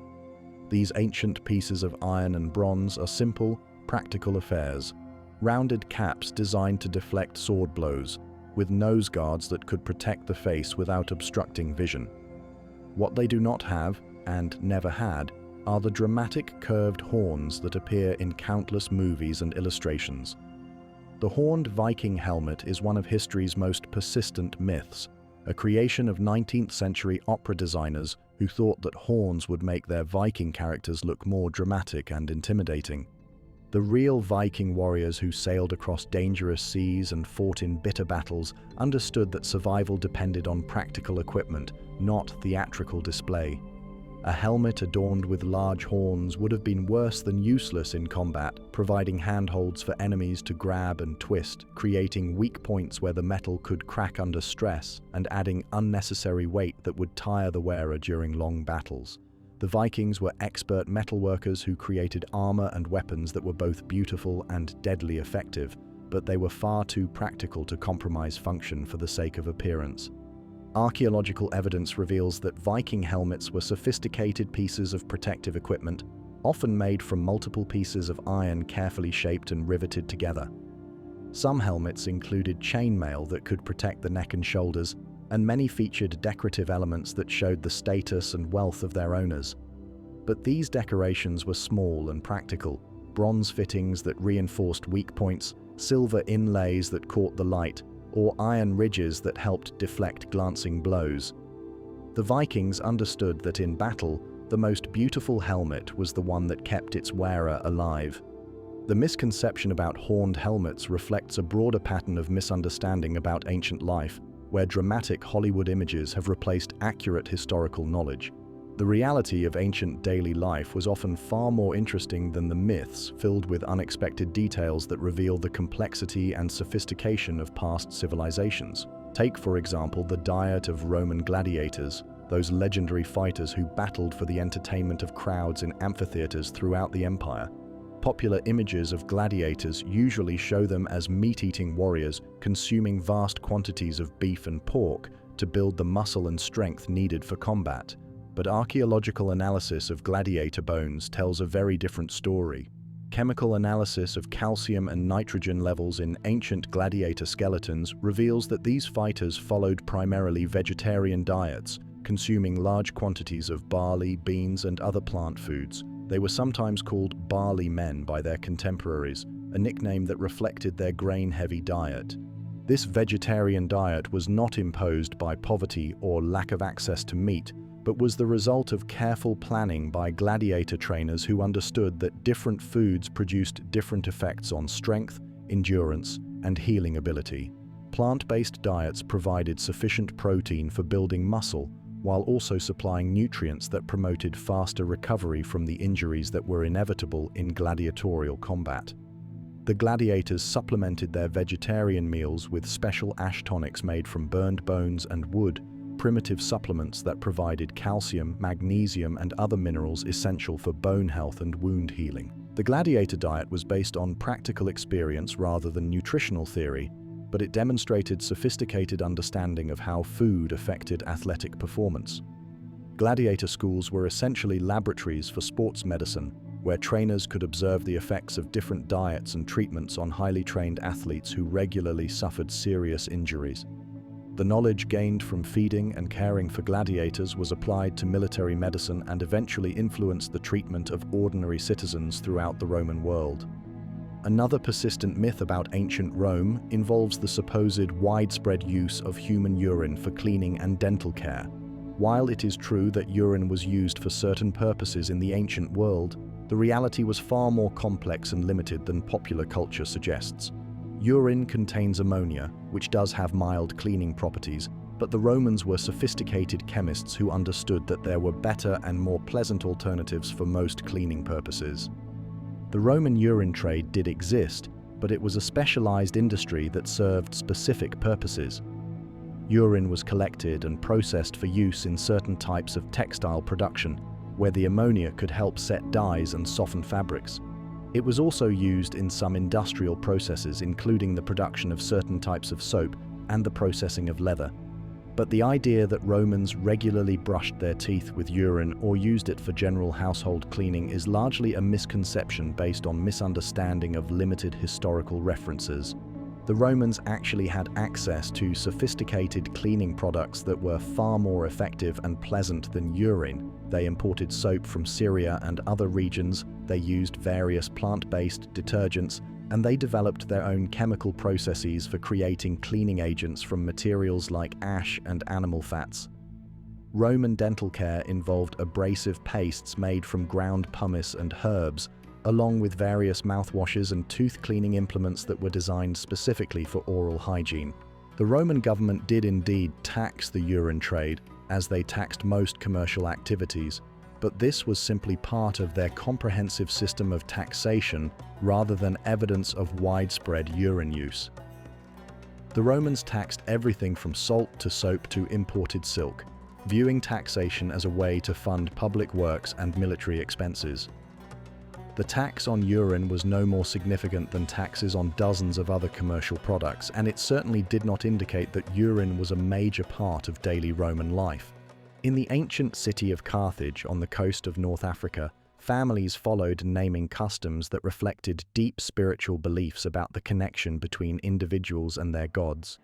Carthaginian parents often gave their children names that included the names of deities, creating personal identifiers that were also prayers and expressions of faith. A child might be named Hannibal, meaning grace of Baal, or Hasdrubal, meaning Baal helps, creating a lifelong connection between the individual and the divine power that was believed to watch over and protect them. These naming customs were not mere superstition, but reflected sophisticated theological concepts about the relationship between humans and gods. Carthaginian religion taught that each person was connected to specific deities who could influence their fate and fortune throughout life. By incorporating divine names into personal names, parents were not just identifying their children, but invoking divine protection and blessing that would hopefully follow them throughout their lives. The Carthaginian understanding of names extended beyond simple identification to encompass concepts of destiny and spiritual identity. Names were believed to have power to influence the character and fate of those who bore them. Parents chose names carefully, considering not just the sound and meaning of the words, but the spiritual implications of connecting their child to particular gods and goddesses. This approach to naming reflected a worldview in which the boundary between the human and divine realms was permeable, where the right name could open channels of communication and protection between mortals and immortals. Ancient daily life was filled with similar examples of sophisticated thinking that has been obscured by centuries of misunderstanding and myth-making. The reality of how ancient people lived, worked, and thought about the world was often far more complex and interesting than the simplified images that have come down to us through popular culture and casual historical accounts. Ancient people were not primitive ancestors stumbling towards civilization, but intelligent individuals dealing with the same basic human challenges that we face today: how to stay healthy, how to feed their families, how to find meaning and purpose in their lives. They developed solutions to these challenges that were often remarkably sophisticated, based on careful observation, patient experimentation, and deep understanding of the natural world. The tools and techniques they developed were not crude approximations of modern technology, but elegant solutions that were perfectly adapted to the materials and energy sources available to them. They understood principles of engineering, chemistry, medicine, and social organization that allowed them to create complex civilizations that lasted for centuries or millennia. Their knowledge was not inferior to ours, but different, shaped by different circumstances and different ways of understanding the relationship between humans and the natural world. Behind every myth is a mundane truth, and sometimes the truth is even stranger than fiction. The real stories of ancient life are filled with unexpected details that reveal the ingenuity, sophistication, and humanity of people who lived thousands of years ago. They faced the same basic challenges that we face today, but they solved them in ways that were uniquely their own, creating technologies and social systems that were perfectly adapted to their time and place. The Viking warriors who sailed across stormy seas wore practical helmets that could save their lives in battle. The Roman gladiators who fought for the entertainment of crowds followed carefully planned diets that maximized their strength and endurance. The Carthaginian parents who named their children invoked divine protection through sophisticated theological concepts. These were not primitive people, but our equals, separated from us only by time and circumstance. As you rest in the gentle darkness, imagine the quiet sounds of ancient daily life, the soft scraping of practical Viking helmets being cleaned and maintained after battle, the peaceful conversations of gladiator families sharing their vegetarian meals, the gentle voices of Carthaginian parents choosing names that would connect their children to the divine powers they believed watched over human life. These were the sounds of real people living real lives, facing real challenges with intelligence, creativity, and determination. Their legacy is not in the myths that have grown up around them, but in the practical wisdom and human compassion that guided their daily choices and shaped their remarkable civilizations. In the quiet halls of museums around the world, ancient artifacts tell a puzzling story that challenges our understanding of how knowledge traveled in the distant past.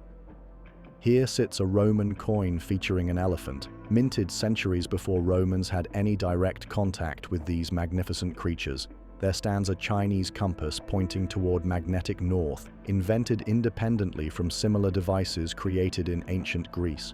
On this shelf rests a Mayan calendar stone whose astronomical calculations rival those of ancient Babylon, despite the vast ocean that separated these civilizations. These artifacts whisper of a profound mystery. How did distant civilizations, separated by thousands of miles and centuries of time, develop such remarkably similar solutions to the same fundamental human challenges?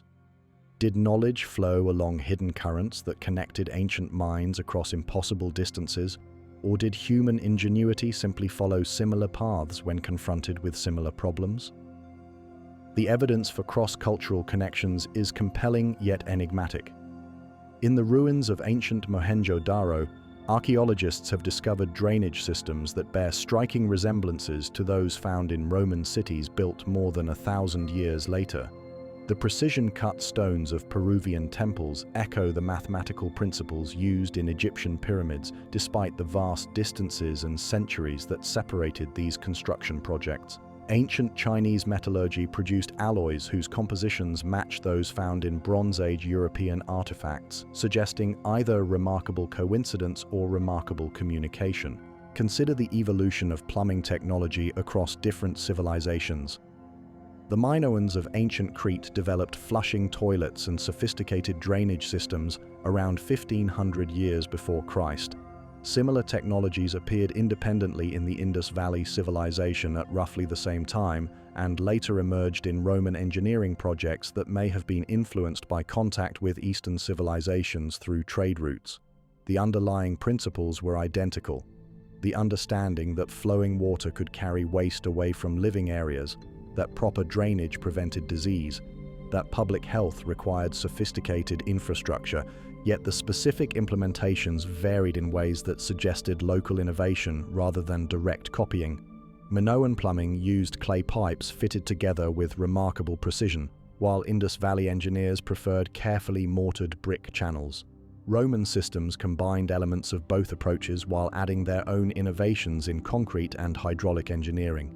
Each civilization solved the same problem in ways that reflected their available materials, their aesthetic preferences, and their particular understanding of how water moved through constructed spaces. The similarities in measurement systems present another intriguing puzzle. Ancient civilizations separated by vast distances developed units of measurement that bore surprising relationships to each other. The Egyptian cubit, the Mesopotamian shekel, and the Chinese chi were all based on human body proportions, but they also showed mathematical relationships that suggested some form of shared knowledge or remarkable coincidence. Trading relationships could explain some of these similarities, but others appeared in civilizations that had no known contact with each other. Ancient architects and engineers working in different parts of the world discovered identical principles for creating stable, long-lasting structures. The use of arches and domes spread from the Middle East to Rome to China, with each civilization adding its own refinements while preserving the basic engineering principles that made these structures possible. The mathematical relationships that governed the construction of stable arches were discovered independently multiple times, suggesting that human minds, when confronted with the same structural challenges, naturally arrived at similar solutions. The development of astronomical knowledge presents perhaps the most compelling evidence for either shared knowledge or remarkable parallel discovery. Ancient civilizations around the world developed sophisticated understanding of planetary movements, lunar cycles, and stellar positions that allowed them to create accurate calendars and predict celestial events. The Maya developed a calendar system whose accuracy was not exceeded until modern times, using astronomical observations that matched those made by ancient Babylonian astronomers, despite having no known contact with Middle Eastern civilizations. Ancient Chinese astronomers tracked the same celestial phenomena that fascinated their contemporaries in Egypt and Greece, developing similar methods for predicting eclipses and calculating the length of the solar year. The precision of their observations and the sophistication of their mathematical calculations suggest either remarkably advanced independent discovery or some form of knowledge transmission that left no clear historical trace. The spread of agricultural techniques provides clearer evidence of knowledge transmission, as crops and farming methods spread along trade routes that connected distant civilizations. The cultivation of wheat moved from the Middle East to Europe, Africa, and Asia, carrying with it not just seeds, but also techniques for soil preparation, irrigation, and food storage. Rice cultivation spread from Asia to other parts of the world, bringing sophisticated understanding of water management and crop rotation that transformed agriculture wherever it appeared. But even agricultural knowledge showed patterns of independent innovation that suggested human ingenuity was capable of solving similar problems in isolation. The development of terraced farming appeared independently in multiple mountainous regions, from the Andes to the Himalayas to the Mediterranean. Each civilization developed its own methods for creating level planting surfaces on steep slopes, for managing water flow on terraced hillsides, for preventing soil erosion in challenging terrain. The Silk Road and other ancient trade routes certainly facilitated the exchange of knowledge as well as goods.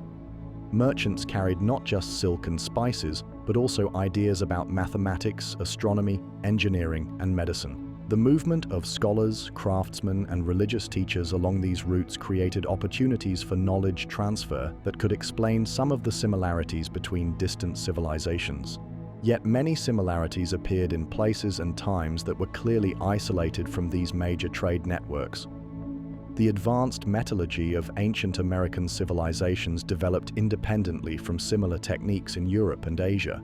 The The sophisticated urban planning of ancient African cities showed principles that were also found in Asian and Mediterranean civilizations, but developed through local innovation rather than external influence. The development of writing systems provides another example of both independent innovation and possible knowledge transfer.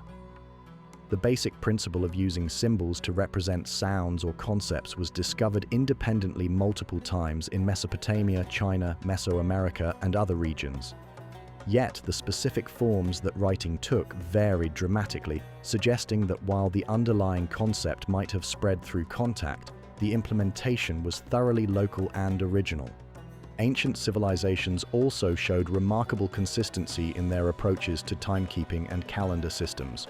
The division of days into smaller units, the organization of days into weeks and months, and the calculation of yearly cycles based on astronomical observations appeared in multiple cultures, with variations that suggested both shared knowledge and independent discovery. The underlying understanding that time could be measured and predicted was universal, but the specific methods varied in ways that reflected local needs and preferences. Maritime technologies showed similar patterns of both convergence and divergence. The development of sailing vessels capable of long-distance ocean travel appeared independently in multiple coastal civilizations, with each culture developing its own solutions to the challenges of navigation, weather resistance, and cargo capacity. Yet certain innovations, like the use of magnetic compasses and advanced rigging systems, spread along trade routes in ways that suggested direct knowledge transfer. The question of whether ancient civilizations were more connected than we currently understand remains tantalizingly open. Archaeological discoveries continue to reveal evidence of long-distance trade, cultural exchange, and knowledge transmission that existed thousands of years ago. Yet they also reveal remarkable examples of independent innovation, where isolated civilizations developed sophisticated solutions to complex problems without any apparent external influence. Perhaps the most profound insight from studying these patterns is the recognition that human intelligence and creativity are universal characteristics that transcend time, culture, and geography. When faced with similar challenges, human minds naturally explore similar solutions, leading to convergent discoveries that might appear to be evidence of contact, but actually reflect the common heritage of human ingenuity. As distant civilizations mirrored each other's innovations, a question lingers: were we more connected in the past than we are today? The answer may be that connection takes many forms, and that the most important connections are not always the most obvious ones. The trade routes and migrations that we can trace through historical records represent only one type of connection between ancient peoples. There may have been deeper currents of knowledge transmission that operated through mechanisms we do not yet understand. The gradual diffusion of ideas through neighboring populations, the preservation of ancient knowledge in oral traditions that could survive for centuries, the independent rediscovery of principles that had been lost and forgotten in one place but preserved in another. As you drift towards sleep, imagine ancient scholars working by lamplight in libraries separated by thousands of miles, unknowingly pursuing similar questions and arriving at similar answers. Picture traders carrying not just goods but ideas along dusty caravan routes that connected distant cities. Envision craftsmen in isolated workshops discovering techniques that their contemporaries in far-off lands were perfecting at the same time. These were the invisible threads that connected the ancient world, weaving patterns of knowledge and innovation that continue to influence our understanding of human capability and creativity. The ancients may have been more connected than we realize, not through modern communications technology, but through the deeper connections of shared humanity and common curiosity about the mysteries of the world around them. In laboratories around the world today, scientists in white coats bend over microscopes and computer screens, studying samples of ancient Roman concrete with the same intensity that their predecessors once reserved for splitting atoms or mapping the human genome.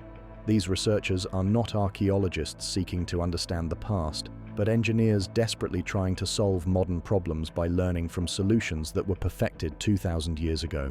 The The concrete that built the Pantheon and the Roman aqueducts has outlasted countless modern buildings, and contemporary engineers are slowly discovering that the ancients knew secrets about materials science that we are only beginning to understand.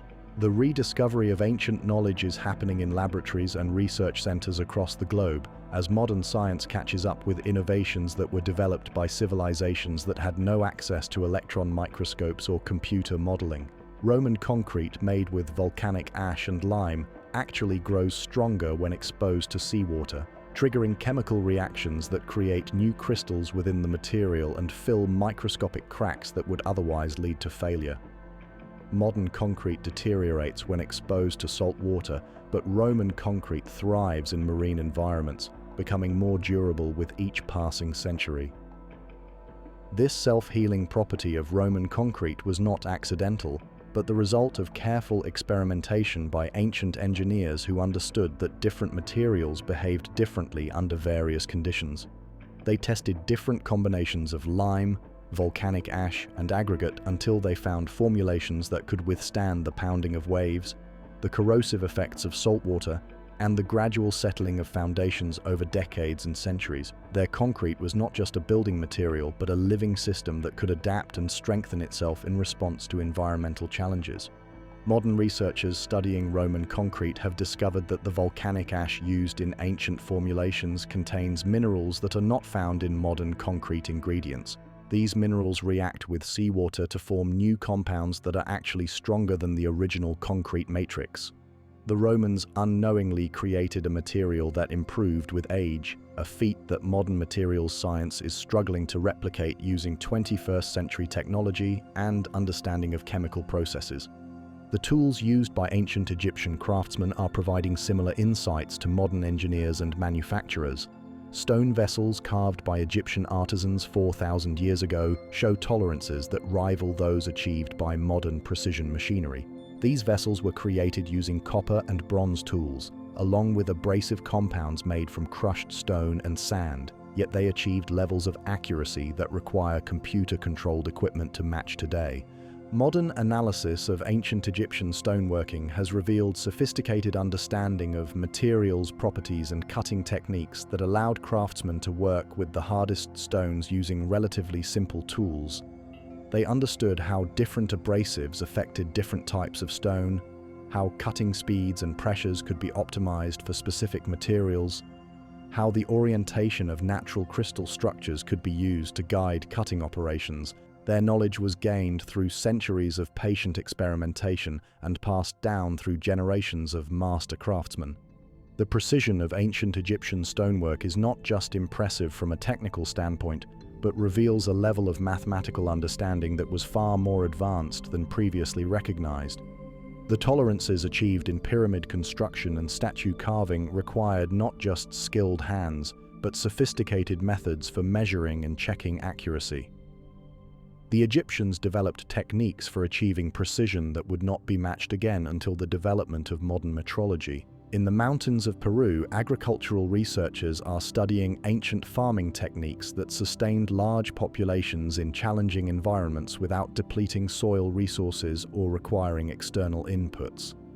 Andean farmers developed crop rotation systems, soil management practices, and water conservation methods that maintained agricultural productivity for centuries without causing the environmental degradation that often accompanies intensive farming. The raised field systems created by ancient Andean farmers are being studied by modern agricultural engineers who recognize that these techniques could help address contemporary challenges related to food security and environmental sustainability.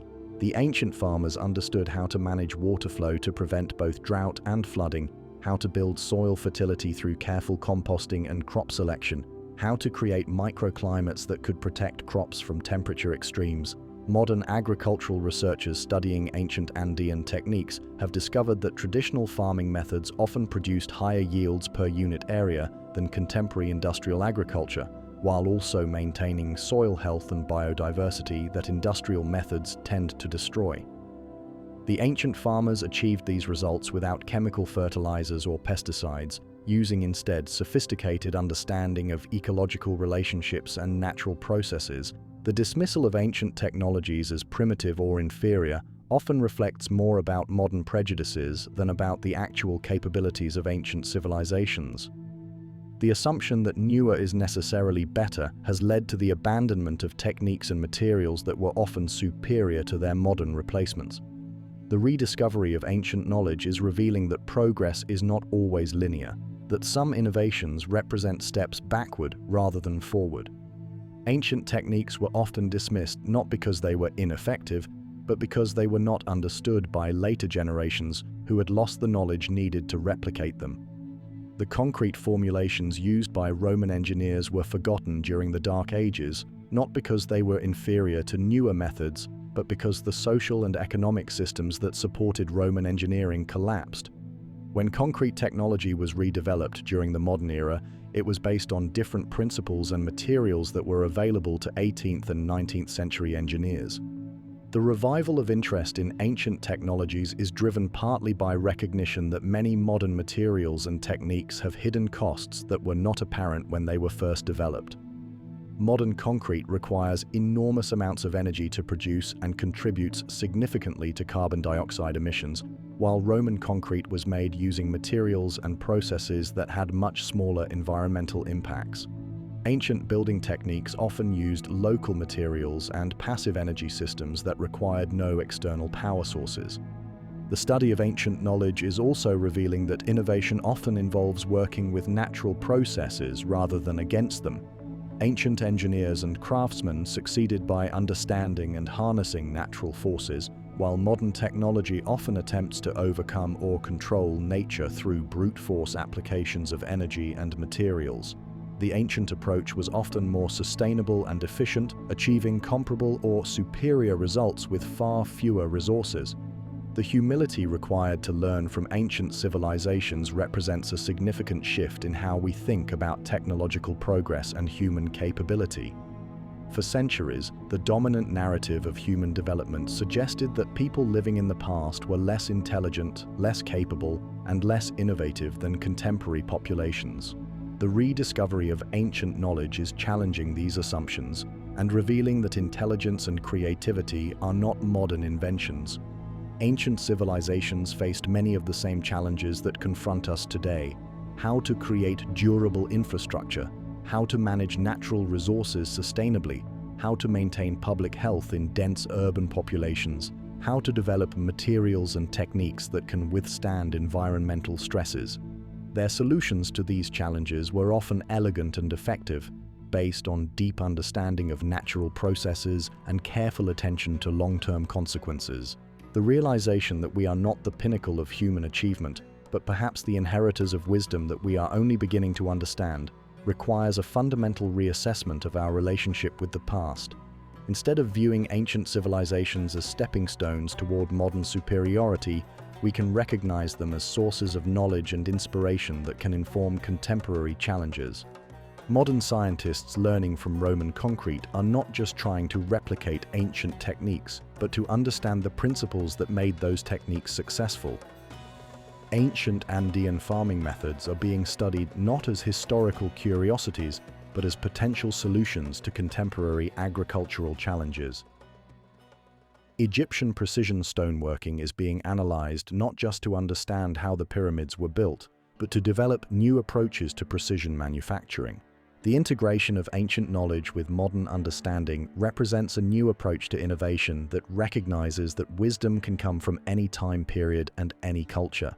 Instead of assuming that the newest technologies are automatically the best, this approach evaluates techniques and materials based on their actual performance and their long-term sustainability.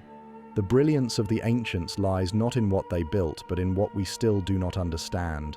Their legacy is a whisper beneath our feet, calling us to look back not with condescension, but with awe. Every ancient technique that modern science struggles to replicate represents a reminder that human ingenuity takes many forms, and that the solutions to contemporary challenges may already exist, waiting to be rediscovered and reapplied.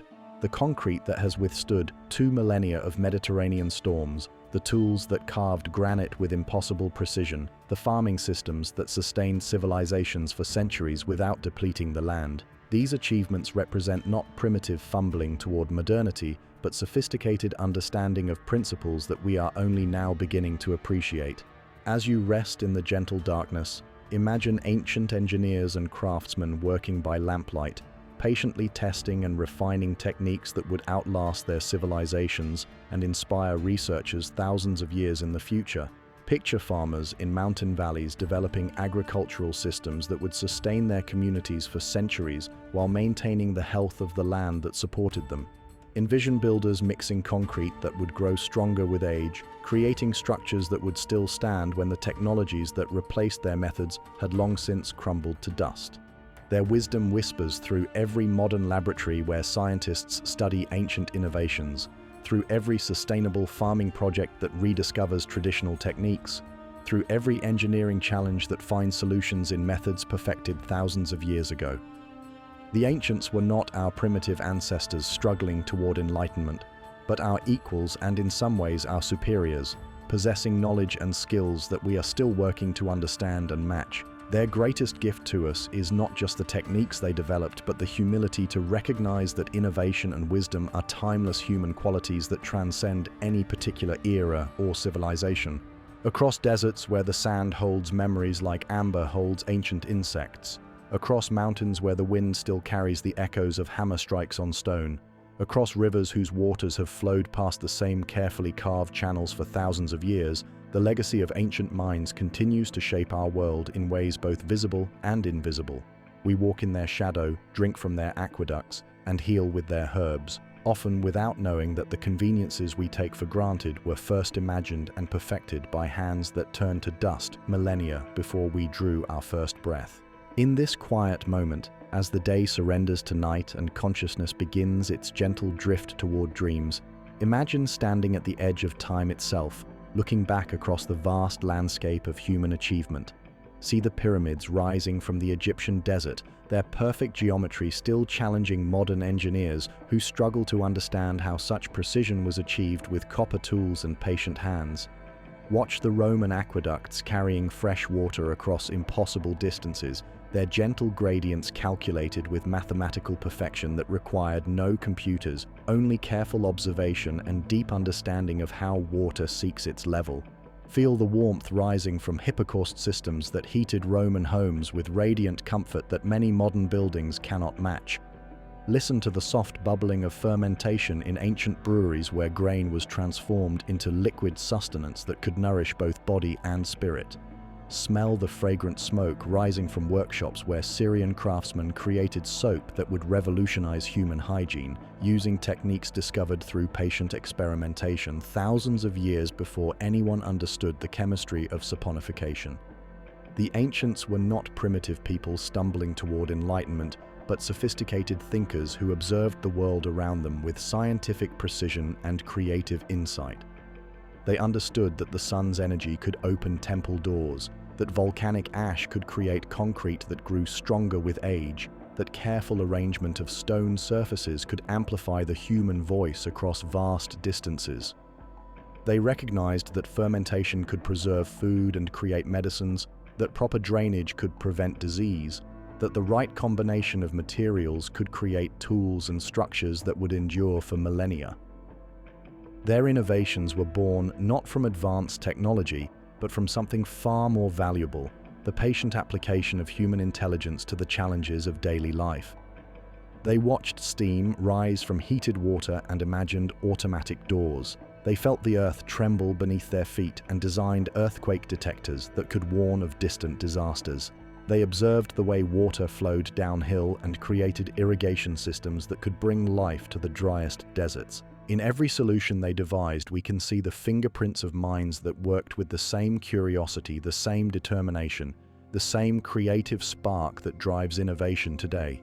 They faced the same fundamental challenges that confront every human generation: how to stay warm in winter, how to stay cool in summer, how to find clean water, how to preserve food, how to heal the sick, how to create beauty, how to build structures that would outlast their creators. But they approached these challenges with a wisdom that modern civilization sometimes lacks, the understanding that the most elegant solutions work with natural forces rather than against them. They created concrete that strengthened when exposed to seawater because they understood that marine environments contained minerals that could improve their building materials. They designed drainage systems that lasted for thousands of years because they recognized that water would always follow the laws of gravity and flow, and they built their systems to work with those laws rather than fight them. They heated their buildings using the sun's energy and the Earth's thermal mass, creating comfort systems that required no external power sources. They preserved food using natural processes of fermentation and dehydration, creating storage systems that could sustain communities through famines and disasters. They created medicines from plants and minerals, understanding that the natural world contained healing compounds that could restore health and ease suffering. Their architectural achievements still inspire wonder and humility in modern engineers. The Pantheon in Rome, with its massive concrete dome, remains the largest unreinforced concrete structure ever built, its construction techniques still not fully understood despite decades of study.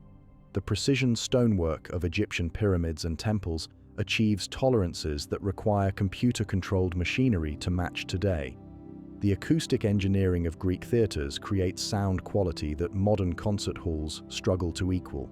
But perhaps their greatest achievement was not any single invention or structure, but the development of systematic approaches to solving problems and preserving knowledge. They created writing systems that could capture and transmit complex information across generations. They established schools and workshops where master craftsmen could teach their skills to apprentices, ensuring that hard-won knowledge would not be lost. They developed trade networks that could carry innovations from one civilization to another, spreading useful techniques across vast distances and diverse cultures. They understood that knowledge was humanity's greatest treasure, more valuable than gold or precious stones because it could be shared without being diminished. A technique for making better concrete once discovered could be taught to countless builders without reducing its value to any of them. A method for performing cataract surgery, once perfected, could restore sight to unlimited numbers of patients. A system for preserving food once developed could prevent hunger in communities around the world. The preservation and transmission of this knowledge required institutions and traditions that could survive the rise and fall of individual civilizations. Ancient libraries and schools, workshops and temples served as repositories where crucial information could be maintained even during periods of political upheaval and social change. Master craftsmen and scholars took responsibility for ensuring that their knowledge would be passed on to future generations, creating chains of learning that stretched across centuries. Some of this knowledge was preserved in written form, carved into stone tablets or written on papyrus scrolls that could survive for thousands of years when properly cared for. But much of it was preserved in living traditions, passed from teacher to student through direct demonstration and hands-on practice. The ancient world understood that some kinds of knowledge could not be fully captured in words or pictures, but required personal instruction and guided experience to be truly mastered. The loss of ancient knowledge during various historical periods represents one of humanity's greatest tragedies. When the Library of Alexandria burned, when Roman engineering expertise was forgotten during the Dark Ages, when traditional craft knowledge was abandoned in favor of industrial methods, centuries of accumulated wisdom disappeared, often forever. The rediscovery of ancient techniques in modern times reveals how much we lost during these periods of cultural disruption. Yet the fact that we are rediscovering and learning from ancient innovations also demonstrates the persistence of human curiosity and the enduring value of approaches that work with natural processes rather than against them. Modern scientists studying Roman concrete are not just trying to understand historical techniques, but seeking inspiration for creating more sustainable building materials. Agricultural researchers examining ancient farming methods are looking for ways to feed growing populations without destroying the environments that sustain them. The ancients developed their innovations through methods that modern science is beginning to recognize as sophisticated forms of research and development. They conducted controlled experiments, comparing the results of different approaches and refining their techniques based on careful observation of outcomes. They tested their materials and methods under real-world conditions, making adjustments based on performance over time. They shared their discoveries with colleagues and competitors, creating networks of knowledge exchange that accelerated innovation and improvement.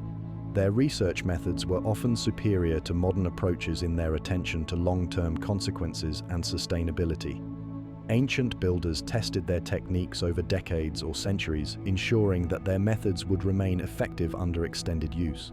Modern construction methods are often evaluated over much shorter time periods, leading to the adoption of techniques that may prove inadequate when subjected to the test of time.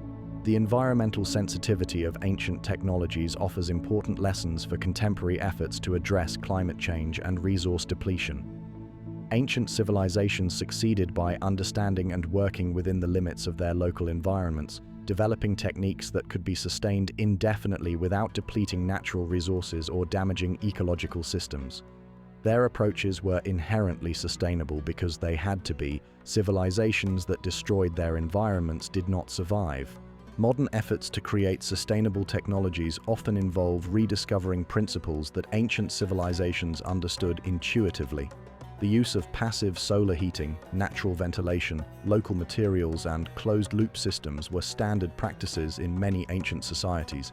These approaches are being revived and refined using modern materials and understanding, but the basic principles remain unchanged.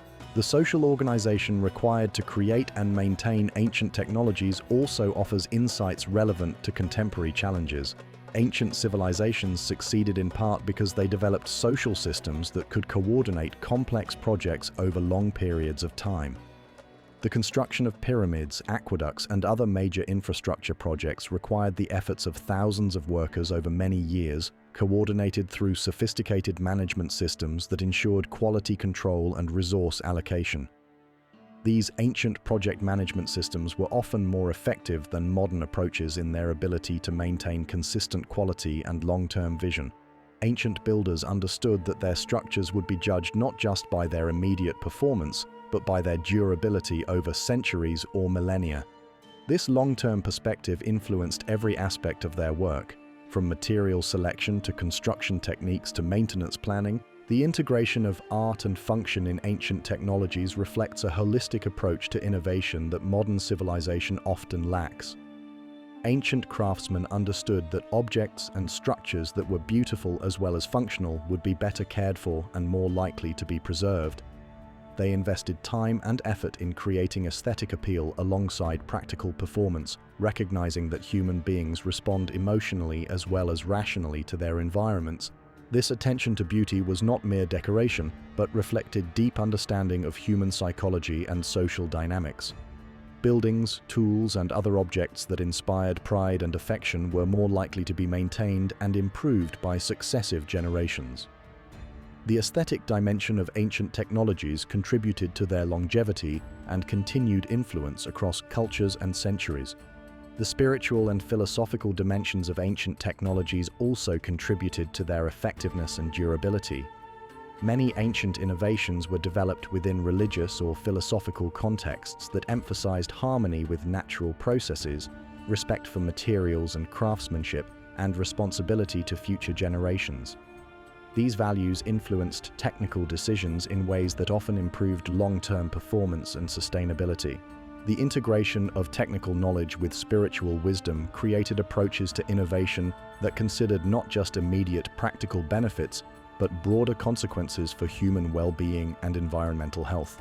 Ancient builders understood that their structures would affect the lives of countless future users, and they designed them with care and reverence appropriate to that responsibility. As you drift deeper into the peaceful realm of sleep, let your imagination travel back through the corridors of time to visit these ancient workshops and building sites. See the bronze gears turning in heroes' automatic doors, their mechanisms designed with such precision that they could operate reliably for decades without maintenance. Feel the gentle warmth rising from Roman hypocausts, their radiant heating systems creating comfort that many modern buildings cannot match. Hear the soft sounds of ancient craftsmanship, the patient tapping of hammers shaping metal tools, the rhythmic scraping of stones being cut and polished, the quiet bubbling of fermentation transforming grain into nourishing beer. These were the sounds of human ingenuity at work, creating solutions that would outlast empires and inspire innovations thousands of years in the future. Watch ancient farmers in the high Andes carefully pressing potatoes to create chuño that could feed their families through years of hardship. Observe Syrian soap makers combining animal fats with plant ash to create cleaning products that would revolutionize hygiene throughout the Mediterranean world. See Chinese engineers adjusting their earthquake detectors, bronze dragons and toads waiting patiently to announce distant tremors. Feel the pride and satisfaction of ancient builders as they fitted massive stone blocks together with mathematical precision, creating structures that would still stand when modern buildings had long since crumbled. Sense the quiet confidence of ancient physicians as they perform delicate surgeries using tools crafted with exquisite skill and techniques refined through generations of practice. The ancients were not our ancestors struggling in darkness. They were our equals, separated only by time, working with the same curious minds and determined spirits that drive us today. Their legacy lives in every modern convenience, every solved problem, every moment of comfort we take for granted. They understood that true innovation comes not from complexity, but from seeing clearly into the heart of how things work. Their greatest gift to us is not just the techniques they developed, but the reminder that human intelligence and creativity are timeless qualities that can find solutions to any challenge. In their patient observations of natural processes, their careful experiments with materials and methods, their willingness to learn from failure and build on success, we see reflections of the same qualities that drive innovation today. Across deserts, mountains, and rivers, ancient minds etched genius into stone, metal, and clay. We walk in their shadow, drink from their aqueducts, and heal with their herbs, often without knowing that the foundations of our civilization were laid by hands that worked without power tools or computer models, guided only by intelligence, creativity, and the determination to leave the world better than they found it. The brilliance of the ancients lies not in what they built, but in what we still do not understand. Their legacy is a whisper beneath our feet, calling us to look back not with condescension, but with awe and gratitude. In the gentle rhythm of your breathing, in the quiet space between waking and sleeping, their innovations continue to work their quiet magic, supporting and sustaining human life just as they have for thousands of years. They were not primitive, they were not limited, they were us, only earlier, facing the same challenges with the same human capacity for insight and innovation.